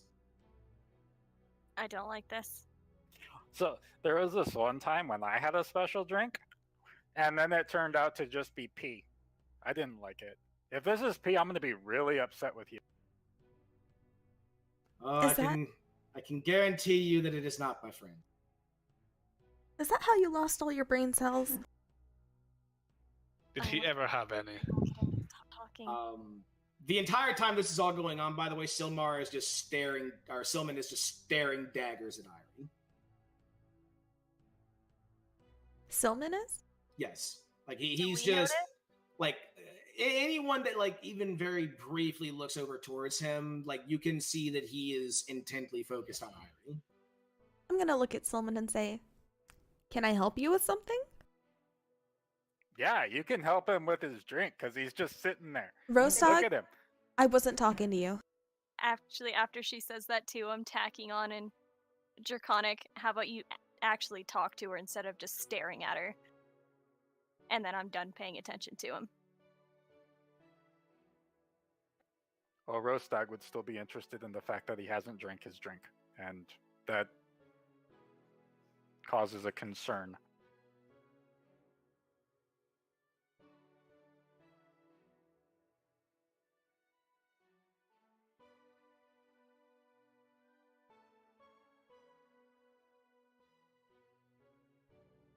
Silence. Yeah, I was gonna say like. Oh, there's a reason for Typed it. that. There's Oh, a yeah. reason for that. Yeah, Salazar is Um, just like kind of like staring like, "Ooh, fight!" After a few brief moments, finally, you see the wench come around the table again, another plate full of mugs. And as she starts to set them down in front of everybody, as you sort of look in, what you see is... It's funny that you mentioned this, by the way, Roast Dog. What you see is a almost sparkling and fizzing golden drink. It appears to be very bubbly. And you see Antar taking the mug, looking at it. This will be fun to see exactly what happens. Cheers, as he chugs it back. I will do the same. Anyone that is chugging it or drinking it, period, I will need a Constitution save. Oh. Fuck. Aw, crap. Why is Rostag that? is very suspicious that this might be bubbly urine. Alright, so he's staring directly at Anthar I'm scared of this. until he finishes his drink, and then he's going to ask them, "Is this the pee I just..." Sorry, Wow. I got really excited. I got a 17. I got an 17. 18. 18, 21. And But, Rostag um, will, even if he does say it's pee, Rostag's probably still going to drink it, but he's going to wait until he finishes chugging it to ask him. Yeah, no, you see Anthar slam the mug back on the table, then looking over towards you. No, my friend, I already told you it's not piss, but it is delicious. Okay. For any of you that drank it, once again, it tastes a little sweet. And yeah, let me roll for Leeson, the Squire, and even Silman, as he actually casually sips on this one. None of you actually see him wave his hand over the mug on this one. Okay. Wow, these con saves. Nice job, everybody. Yeah.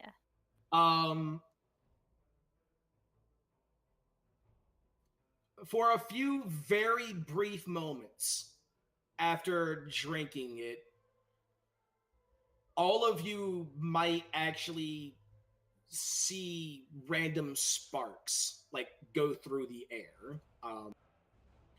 Sif and Irie, you both get the distinct feeling that this drink was somehow it somehow affects those who are spellcasters more than others. Oh no. Oh wait, Uh, do I count as a spellcaster? Yes. Oh no. Rostag has no spells, does nothing to him. Yeah. No. Roastdog, you just see the occasional little spark, but it goes away very quickly. He's gonna try to catch them. They disappear like as you reach out and try to grab them. And it only lasts for a few seconds. Sif, Irie, and Salazar, the sparks last a little bit longer for you guys. Like they just seem to be flying through the air, and just as quickly as they appear, they disappear.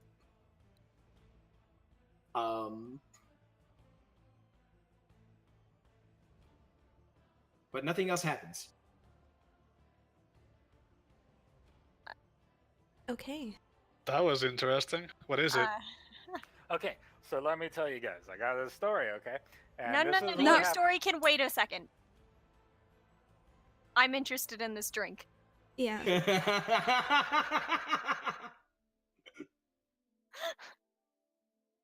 I can tell you how to make it. No. No, you can't. Shut up. Okay, so No. Shut up. Please tell us about this drink. okay, so how you make it? Okay, Roast dog. okay, so okay, Stop. it goes along with it goes along with the chicken story. Okay, so after we did our chicken events and we were kicking to see who won and everything, it started raining, but this wasn't normal rain. Okay, and out of the sky, a bunch of these little things that jumped and they were green and they smelled weird. I think they were called frogs. I will cast they- command and shut up on Rostek. Give me a D20, please. Succeed? Damn it! Oh no. No. Okay, that's fine. Now, what is your save for commands?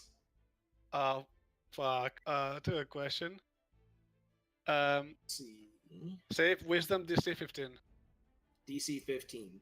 Okay, and command is a one-word command, so you can say quiet, for example. Yeah. Roastog, give me a wisdom save.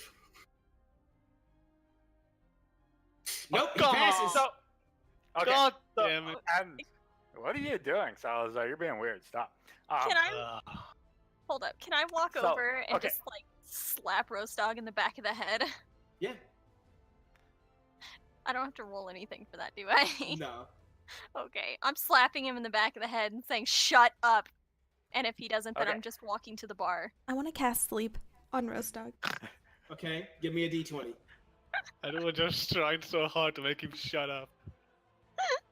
Like, we'll have to And- combat later and we'll have no spells, but who cares? Okay, so it's a 9. But So do you I add got- anything to that? So you got a 9 on the D20? Yeah. Okay, no, you don't. So in that case, now you would actually roll the correct dice for sleep, which is 5d8, and the total is the amount of hit points a creature this spell can affect. Okay, hold on. I have to do math. He has a lot of hit points. Like I said, you can just give me the individual numbers and I can very quickly add them up. If you Well, I have 14 so far. 15, 17. 4. Okay, so 21? You have to make it to finish 21 it. is 21 is the max that you rolled, Yeah. or the total. Yeah, no. If you're simply targeting Rostog, it doesn't. Fuck me. So shall Rostag continue his story? Yeah, Sif's going to the bar to ask the bartender.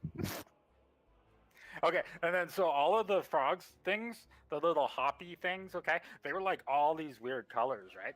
It was like the little sparky things that we saw earlier. They had all those colors on them, and they were hopping around, and they were like slimy, right? But then if you touched them, or if they landed in your drink by accident, and then you drank that drink, then you would like start seeing weird colors and sparks and everything. And if they were in there for a really long time, then the drink would get all bubbly like this one was. So that's how you make it. You find it when it rains these frog things, and then you put them in a drink, and then you drink it. But you don't drink the frogs because that's just weird.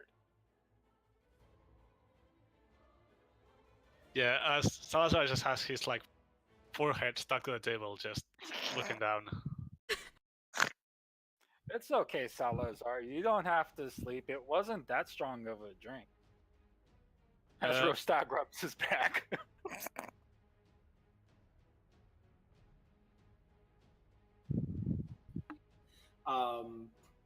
Antar has just been watching this the entire time.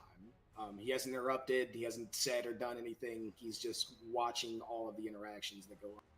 And after there's a brief lull in everything, and it seems like things have finally settled down, you just watch as he breaks out into laughter. And after he finally calms down a little bit, looking at those of you that are still around the table, and then finally looking over towards Leosin. Oh, Leosin, you really need to tell me someday how in the hell you managed to find people like this. But I believe we've got a little bit of the drinking out of the way. There's a few pleasantries left. I'm sure you all know my name by now, at least due to Leosin, but my name is Antar Froom. I member of the Order of the Gauntlets, and I'm currently working directly alongside Leosin. Before I can reveal much more information, though, I do need to know whether or not you can all be trusted.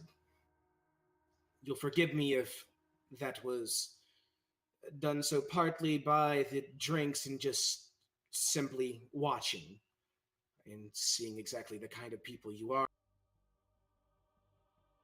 We almost didn't notice.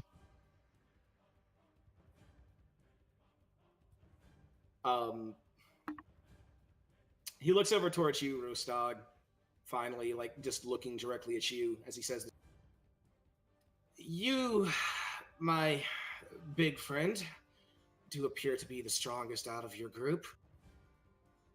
Would you mind having a simple arm wrestling contest with me?" Okay. That sounds like fun. Is it just going to be us, or is there going to be a bunch of people? For now, it'll just be me and you. This would be handled just by a very simple, like, flat strength check from both of you. Whichever one has the higher strength check would win the contest.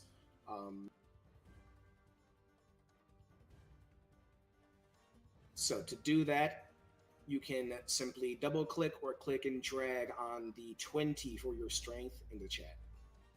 And it should roll just a regular strength. Oh, That's unfortunate. Let's see if he does any.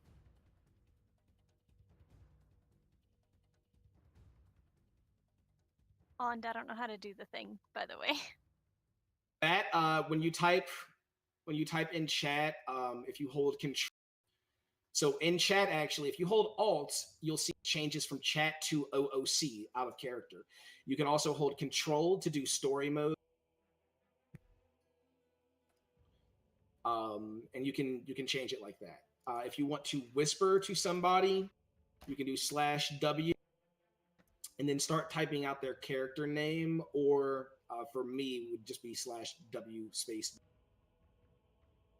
Space what? space GM. Okay, sorry. You're good.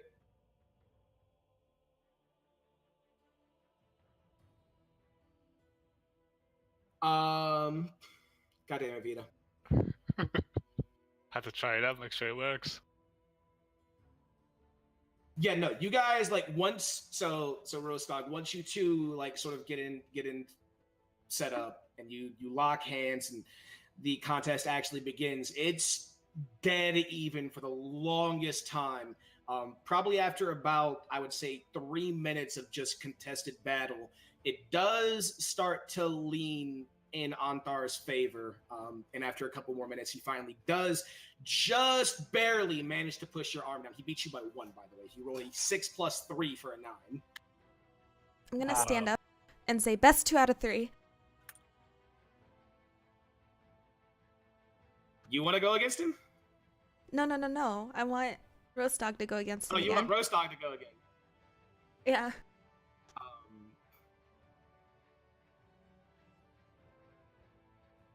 Sure, I can do one more. We can do best out of 3. He puts his arm back up onto the table into position, ready for you whenever, Roastog.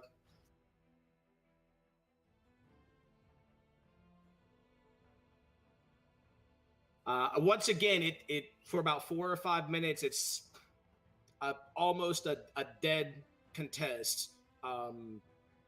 And then finally, after a few more moments, it starts to lean now in your favor, Roastog. Is after a bit of struggle, you managed to push his arm down. You won 15-12.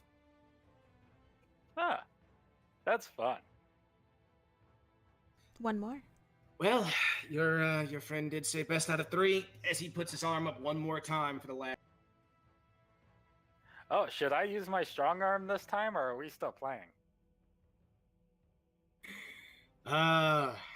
Funny man. I like it. Let's actually try. So both of you you will both be giving me strength checks with advantage. To do that, you can click on the little ADV in the bottom left-hand corner and then roll. Okay. That is unfortunate. Yeah, no, this time, like, it actually makes sense when you mentioned, are we just playing or am I using my strong arm? As this time there's not too much of a pause. You just very quickly, grip, and you feel him like try to push your arm back, and then just probably looking him dead in the eye. I did because I started coughing. I'm losing. You know what he's gonna say? You know what Roastag's gonna say? What's that? Kick chickens. God. Yeah, as you say that, you just slam his arm into the table. You won 20-10. Damn. Anthar looking over towards you. Well, I guess you weren't kidding when you said you weren't using your strong arm before. Yeah. I still didn't use my strong arm. I was just thinking of kicking chickens the first times, and then I had to say it, and then I was strong again. Don't question it. He's not strong in the brain, but he's physically doing all right. So you're a paladin with gauntlets and stuff. In our travels, let me tell you, we found out a way to make you even more powerful in battle. And then Roastag's gonna bring out his shield with little scraps of meat on it and explain to him the powers of the meat shield. Jesus. While all of that happens, Salazar is looking around at the customers, see what kind of people they are. Like they are like nobles or soldiers, sailors, etc. Sort of scouting the crowd.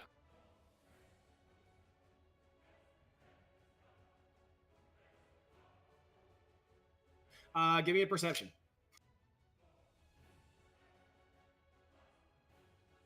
If I can, I can. You don't.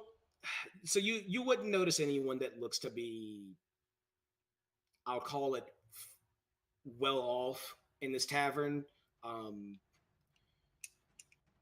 Odds are anyone that is very well off would spend most of their time in either a different tavern or not in any tavern at all in the city. Okay. As all of this is going on, Sif, having gotten up and gone to the bar, is currently having a conversation with the barkeep. Yeah. Irie, you would see Silman stand up and walk around the table, and now sitting next to you, sort of speaking lowly while the entire arm wrestling game was going on. In common, we will talk later when there's not so many prying ears. Okay, then I suggest you stop staring at me. I'm just getting a feel for the kind of person you are, don't worry. All right, whatever you say. I don't think it's smart to be staring, but okay. Trust me, none of the other people at this table would question anything I say or do. Yeah, but my people would. And your people would be smart but foolish. Or so you say. So I know, child. And then he stands back up. Call me a child? What the fuck? Everyone's called you a child. God damn it. How old is Irie again? She is 24. Oh, she's the same age. Okay. Yeah. How old did my character? You never actually put in an age, a height, or a weight for your character. I need you to do that, by the way. Oh yeah. Yeah, mine was like late 20s, around almost 30 or around 30. Yeah. And Brandon, actually, I need you to actually fit in or fill in an actual backgrounds. Like, you created a backstory, but not an actual background. At least there wasn't one on Roll20. Right. So I don't know if there was one that you had picked. So when I ported it over, I just left it blank. But there's I'll not this session, but before next, if you can think of one that you want to use, get an actual background, and then the personality traits, ideals, bonds, and flaws. Right. that you Yeah, I can think I got have. some picked out. I'll have to look through my notes. Okay. And then I saw that you had set it, like, your alignment was set to neutral, but there is no true neutral.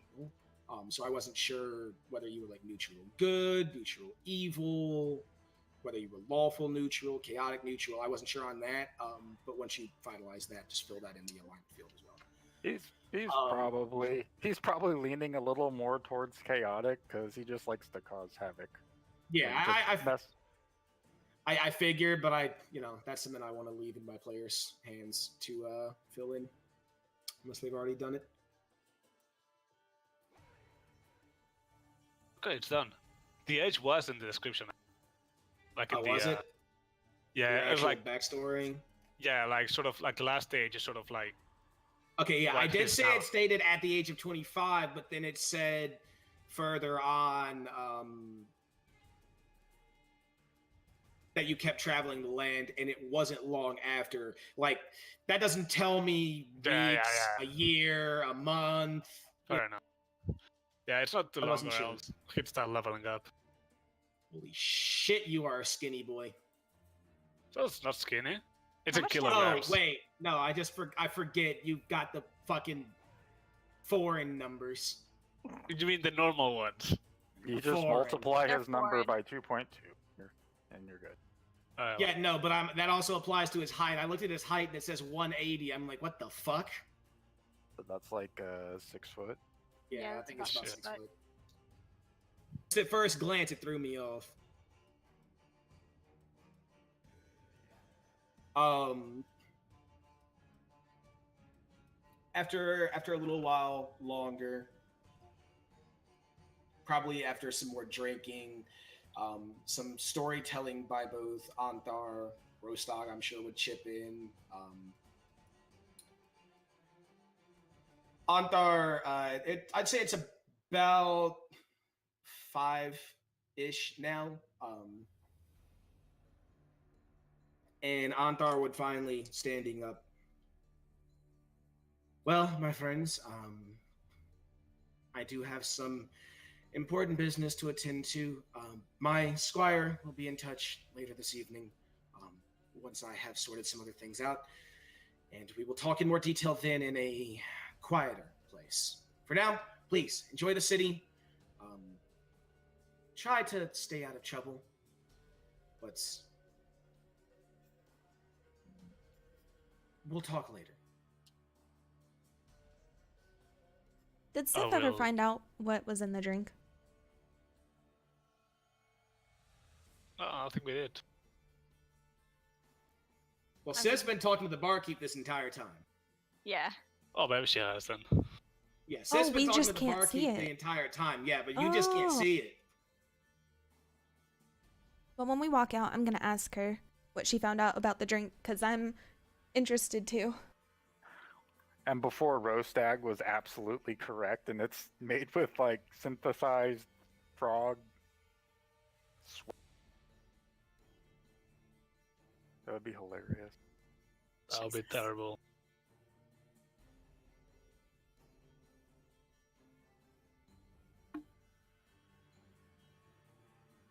Well, so what's the plan? We drank, he tested Rostag's strength, and left. We need chickens. Yeah, the chickens. So, should we go back and check with the cargo? Yeah, I think we should go check on Yeah, it. and then I think we need to go find the some lodgings for the evening, and then maybe procure some supplies and some outfitting so that we are ready to continue on our journey. Leosin would have sort of bowed and left with Andar, by the way. Silman, however, would have still been sitting at the table until all of you gestured to leave the tavern, at which point he would have stepped outside, sort of behind you. And in common, I think now would be the correct time to speak, although we will need to go somewhere private. I suggest the warehouse. We can stay outside, but it is a secluded location. Who is this Stillman talking? Yeah. Okay. I was gonna say if it's Anthar, abort. Abort. All right, I guess let's head back to the warehouse then. And I didn't get any like alarms. No alarms. Oh, okay. Rostag would- Actually, sorry to cut you off. I actually finally found his name and the correct spelling in my own notes. It is not Silmin. It is spelled like that. Oh wow. Okay, that's how I have it typed. Okay. And he is a half elf.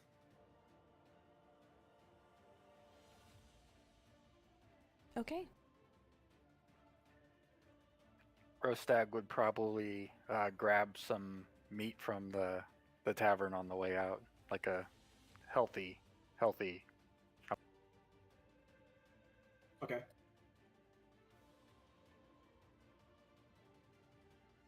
And I will look around the streets while we're walking back, see what kind of people live in sort of in each area and street.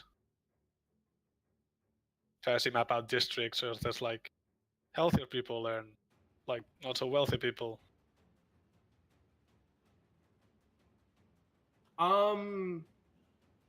Sort of like as you're walking back towards the warehouse. It is.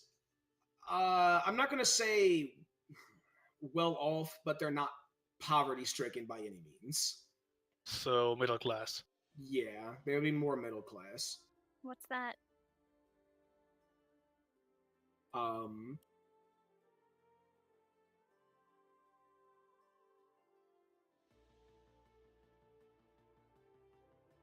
after about a 10-minute walk, unless you guys speak, it would be in silence. Sylnan doesn't speak up. He doesn't say anything until you guys would arrive at the warehouse.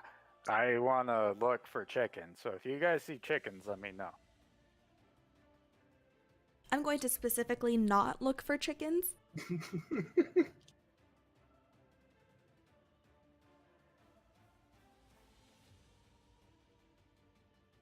I will be sort of keeping an eye on people and also check on Silnan here and there.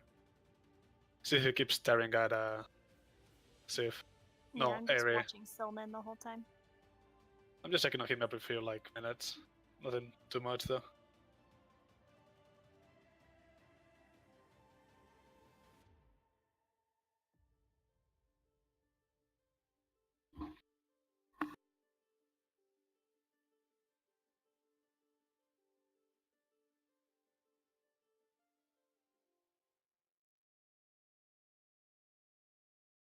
Okay, just give me a second as I'm pulling up some information for this.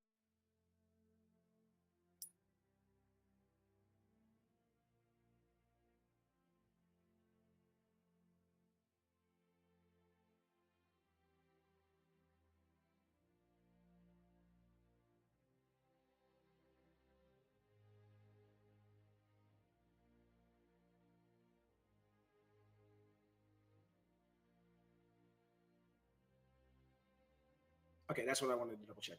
All right, so as you guys finally make it back to the warehouse, probably sort of standing along the side of it, all of you would watch as Sylvan just sort of looks around for a few brief moments. He holds up his hands, and then Sif, Irie, you two would actually feel magic begin to emanate from him. We roll? Yeah, you can give me a Arcana to see if you recognize the spell. Yay. Can I summon my sword under the cloak? Kinda like... Yes. I will do that. I got a 15. 18. Okay, 1 second.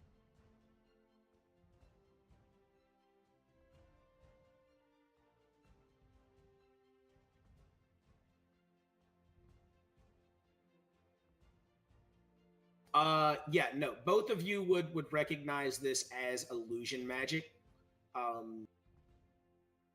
You can't tell exactly which spell, but you do recognize the source being illusion. And then looking at you two in particular, you see Sylvan just sort of sighing, and then glancing over towards you, Salazar, as he continues.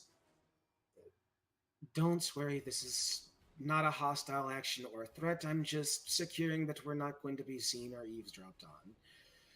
Well, the eavesdropping will need to maintain our quiet talk. Seen, on the other hand, well, I've simply duplicated the wall of the warehouse. We're standing behind an illusion. If we need to be quiet, do you have a way to shut Rostag up? Because if you hadn't realized by now, he's a problem. I believe your friends will understand in due time. I'm gonna Guys, look. I have not found a single chicken yet, and I'm really sad. I'm gonna look at Roastdog and say, "Why don't you go look for some more chickens?" I've been looking for 10 minutes, and that's a really long time. Go explore. Sylvan sort of looks over towards you, Rostag. My friend, if you will just patiently listen to our conversation here and not cause too much of a scene, I am sure that I can find you a few chickens. Okay, I'm gonna go Oh, sit on the God. cart, and then I'm gonna drink some of that, because we brought a big old barrel of ale with us, and I'm gonna go have a couple. Sounds good to me, my friend. As he sort of turns his focus back towards you three, Salazar, Sif, and Irie. Then, sort of focusing on you, Irie. Now, I'm sure we both have lots of questions for each other, but I'll start with the most important one in my book. Why have you brought a baby black dragon into the city? Because I'm going to do my best to keep this dragon from harm. I don't believe that things are inherently evil. If they are raised correctly, they can do great. Now, is it my turn for a question? Yes, we'll answer one question at a time. Why is my dragon scared of you? You see him grin. You see him hold out his hands, and you watch as his hand transitions from that of a half-elf's to the actual jagged claws of what appears to be a dragon. And then you start to see these almost bronze green wings sprout from his back. I Uh, will like put my sword forward, like He holds up his hand towards you. I mean, you no harm, no threats. Don't worry. And I'm not like the disgusting creatures that you have encountered before. This is just simply a half transformation. Are you made of treasure? You're not here. Well, he's sitting on the wagon, wherever the wagon would be. If it's It- within, like if it's behind the wall, then he could be. Oh, wait, the wagon's not inside the warehouse? I'm Yeah, dumb. no, the wagon's not in the warehouse. Oh.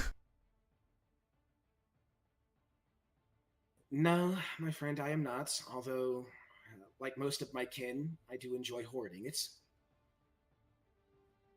Wait, so Fascinating. so you're not made of treasure? I've been lied to this whole time. No one lied to you, Rostag. You made that lie up yourself. I'm just really sad right now, because That I was sounds on funny. this big old quest to find a whole bunch of treasure, and then make my own baby. But, and looking towards you, Irie, to answer your question in detail, your dragon is probably terrified of me because, well, it knows exactly what I am. Yeah, I had a sneaking suspicion. What's your next question?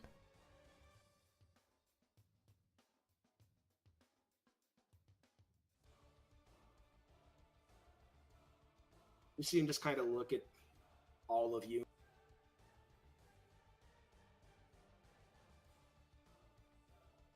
As his transformation goes back to that of a full half elf. No more wings, no more claw.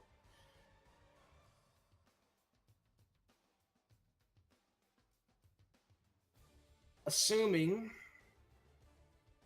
that you are correct, that not all creatures are inherently evil,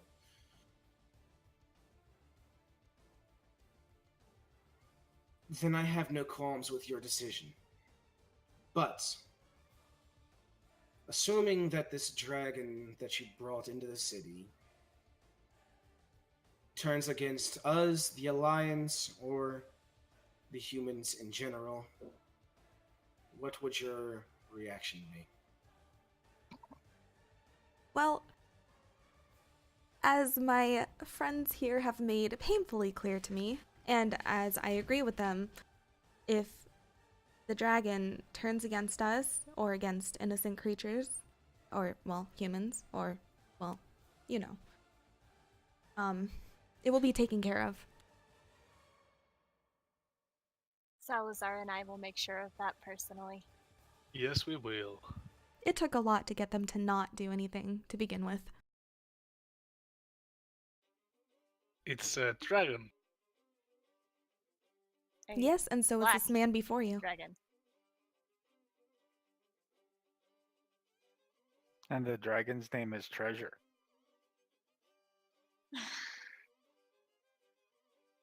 It's a treasure dragon.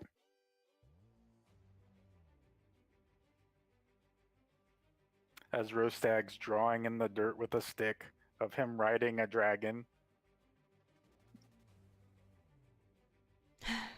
Keep on dreaming, buddy. Keep on dreaming.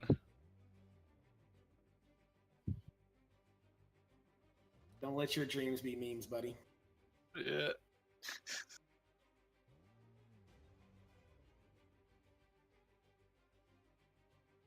So, who knows about your true nature?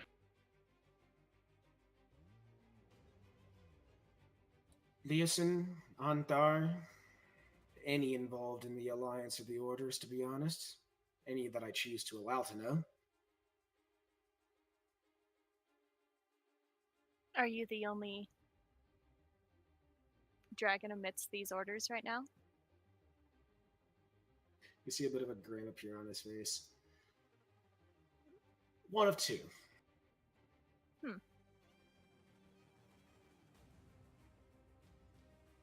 Is the other also disguised as a human? Or not human? You know. I believe she takes on the form of a full-fledged human, yes?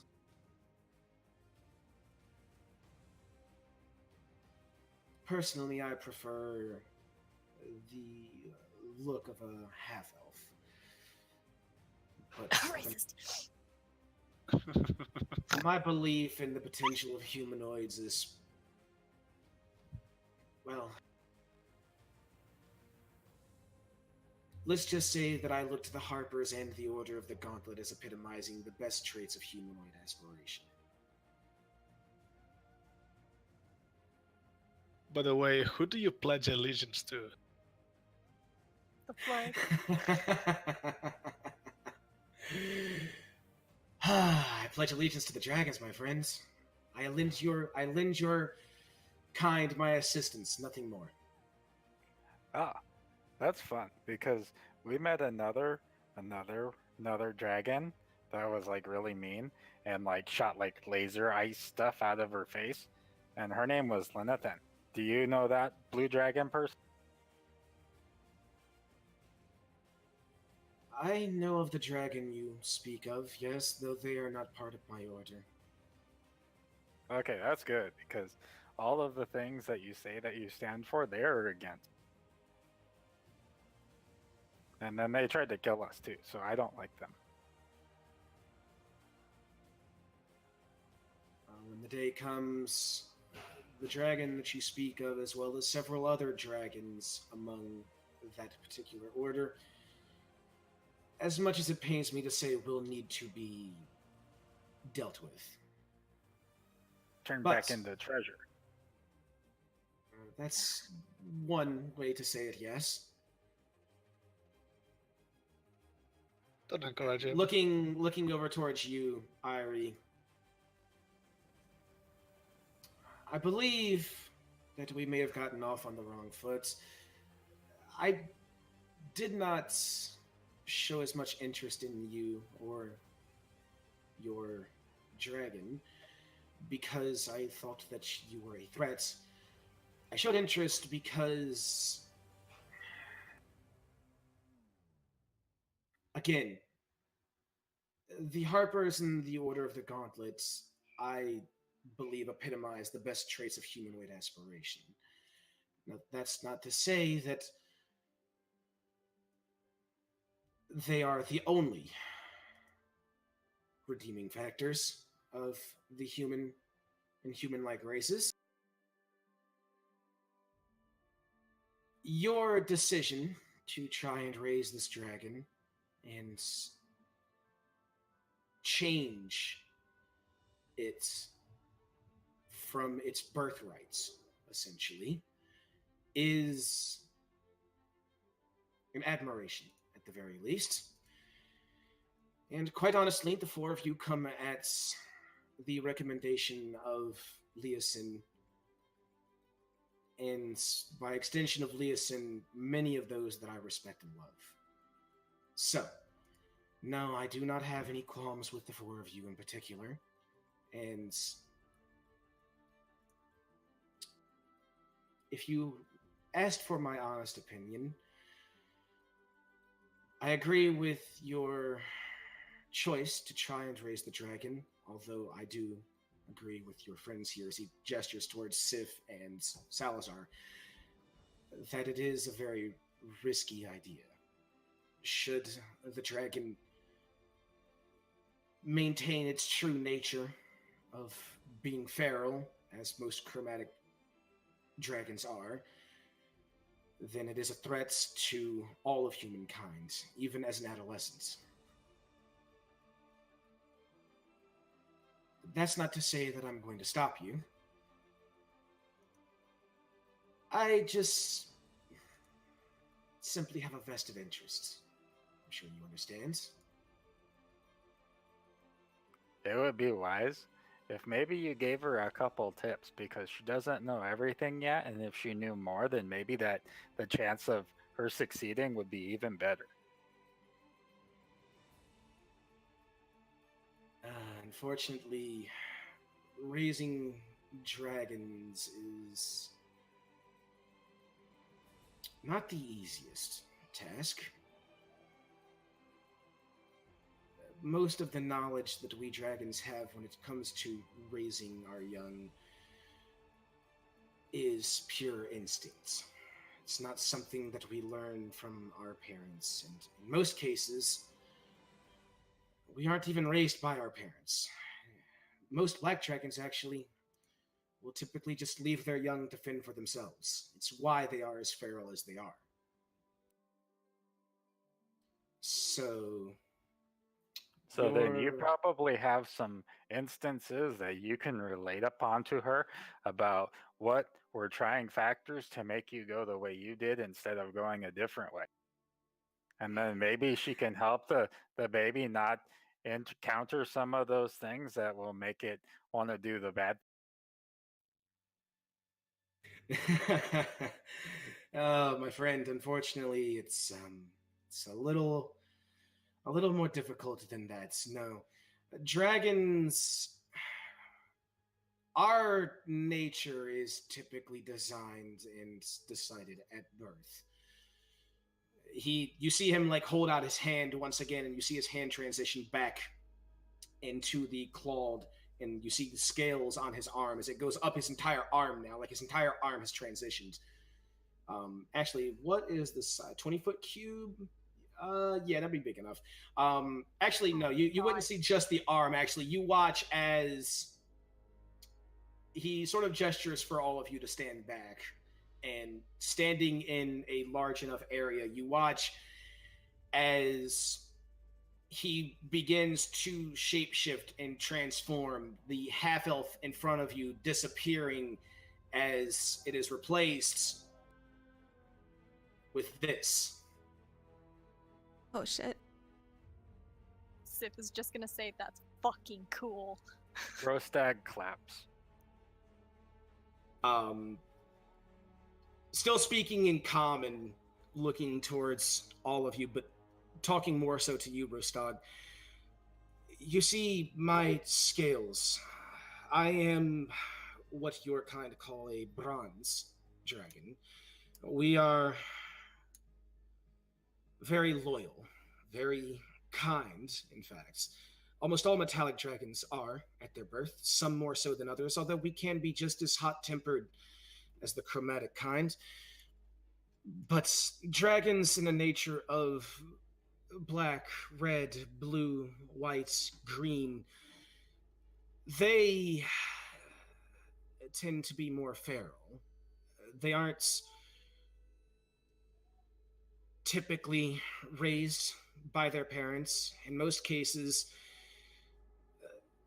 from what I have heard, most chromatic dragons, if there is a threat, they would much rather give up their young and save themselves. They can always procreate and create more. If they were to die and their young to die, then it ends their heritage line. See, the end result is that most of them are evil by nature. you keep saying things by nature. I'm trying to change its true nature by raising it. No, I don't believe in true nature. I believe that not only people, not only animals, not only dragons are products of how they were raised, products of their experiences in their childhoods.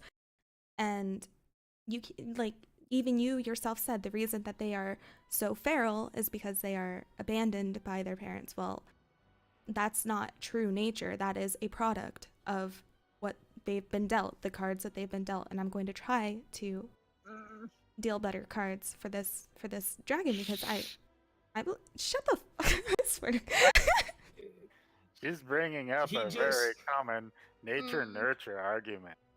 He just sort of stares at you intently. His emerald eyes just sort of occasionally flickering as he watches you and listens to you. And I agree with your decision to do so. You must keep in mind that us metallic dragons are made in the image of Bahamut's. We have no choice in the matter of being good or evil.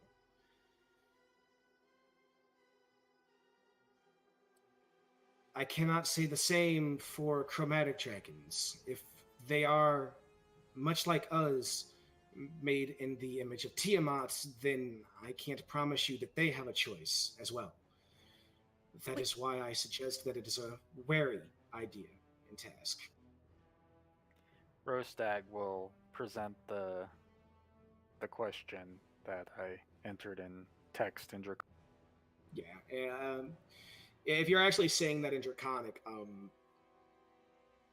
you watch as his head sort of like flicks over towards you, looking towards you, and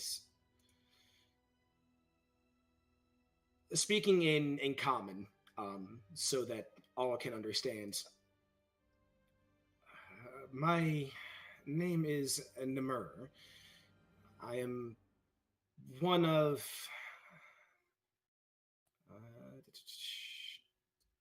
double check.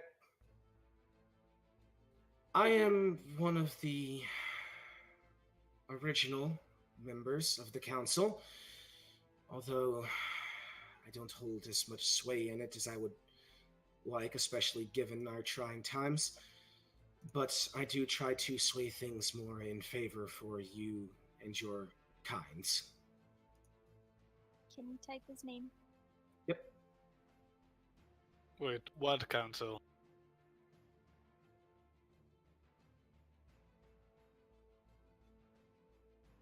Can I actually? Yeah. Can we roll to see if we know what council he's talking about? Yeah, you can give me a history without asking him.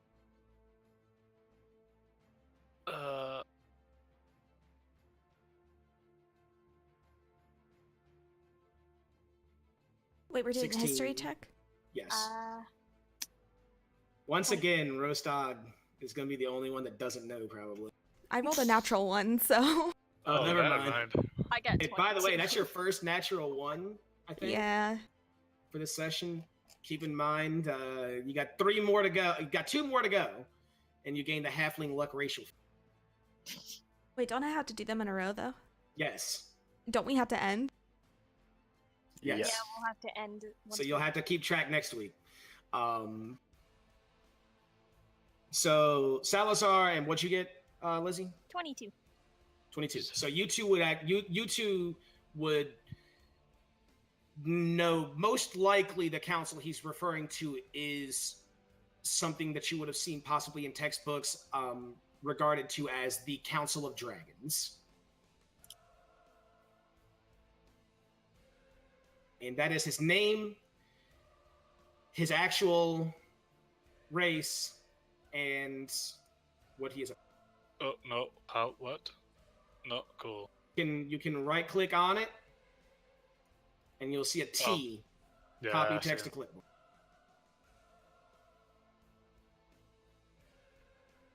Princess hand job.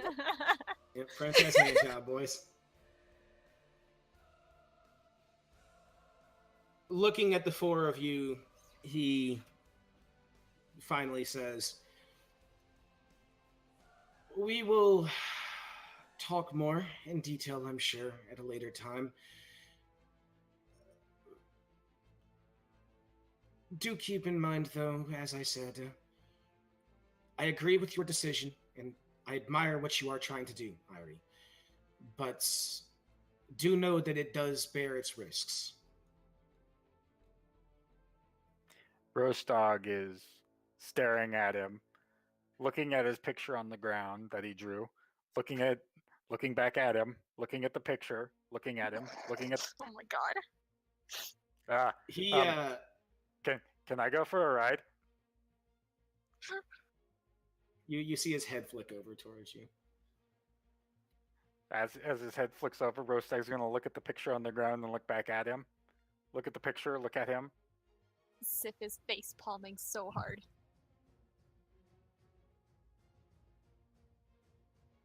I'll tell you what, my friend. You can come with me. We'll see if we can find you a couple of chickens. Oh, chickens! That's just as good. Let's go find some chickens. That'd be great. He sort of gestures for you to climb on, by the way. He is saying you're going for a ride.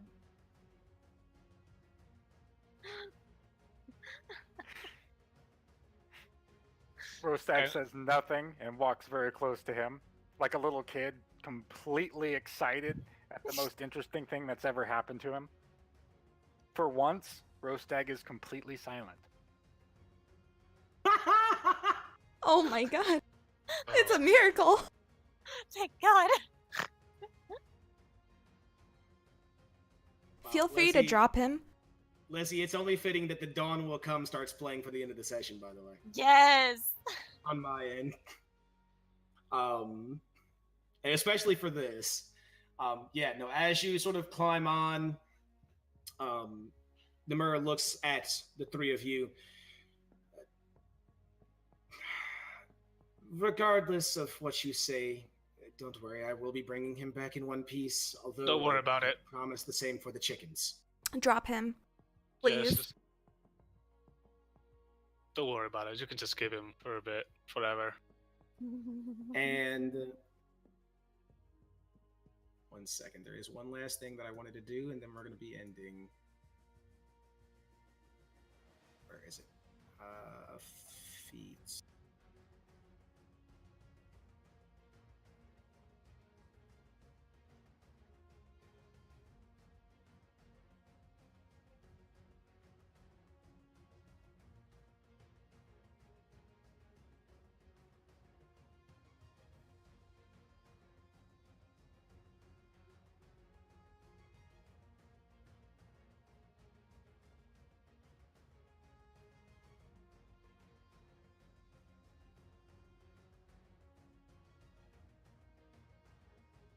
No, not that one. Okay, I'll have to find this later, actually, because I want to wrap this up so that Lizzie can get ready for work. Before he takes off, he does walk over, sort of towering over you, Irie and Sif, assuming you two are like sort of standing next to each other. Mhm. Always. Okay. Okay, yes, True. fuck. And then sort of lowering his snouts so that it's like sort of almost touching your forehead, Irie. All of you would hear in Draconic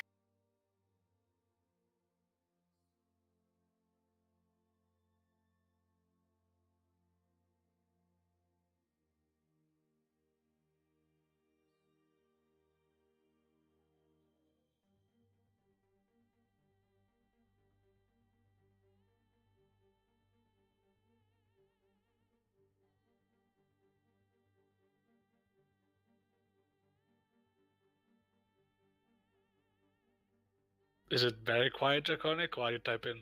I'm typing. Okay. It's very, very, It's okay, you're it's not a gonna hear it whisper. anyway, so. Yeah, I know. Am I not hearing it now, or am I about to not hear it? That was my main question.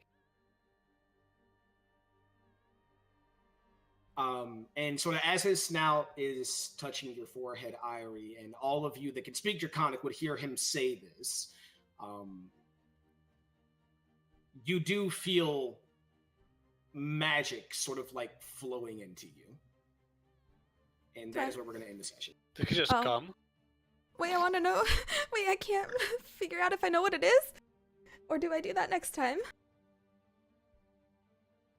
I can tell you right now, no matter how well you roll, you're not going to know what this is. Monka ass. Because this is an ancient dragon. This is ancient magic that's pouring into you. This is a magic that is even foreign to the magic you felt emanating from Mistra. It's Jeez. Dragon come. That's not uncomfortable. That's great. What are you talking about? Wait, I thought he said dragon come. Yeah, Dragon come. Oh, I thought I heard. Oh, I'm sorry. That was a mixture. Huh? That I, is ringing. I said and meant Dragon come. Oh. It's fine. I know what I said.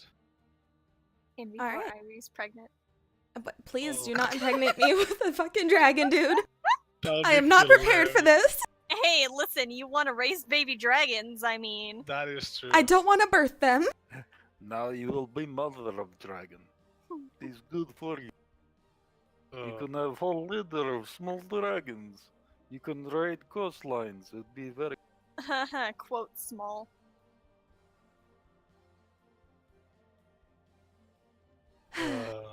Okay, well. That's the end. That is the ends. Do we need to do anything in particular in this new thing to save anything that's been changed, or is all of our chat and everything stay up just like the other thing? Everything stays as it was. Windows that you had open, so like if you had notes open or a map open or something like that, those will close when you leave, and you'll need to reopen them. But chat will be exactly where it's at. Anything on your character sheets automatically saves. The difference between Roll20 and Fantasy Grounds is that once the session is over, unless I have the session open, you can't just connect and fiddle with things because I have to be hosting it, obviously. Right. But outside of that, yeah, everything is golden.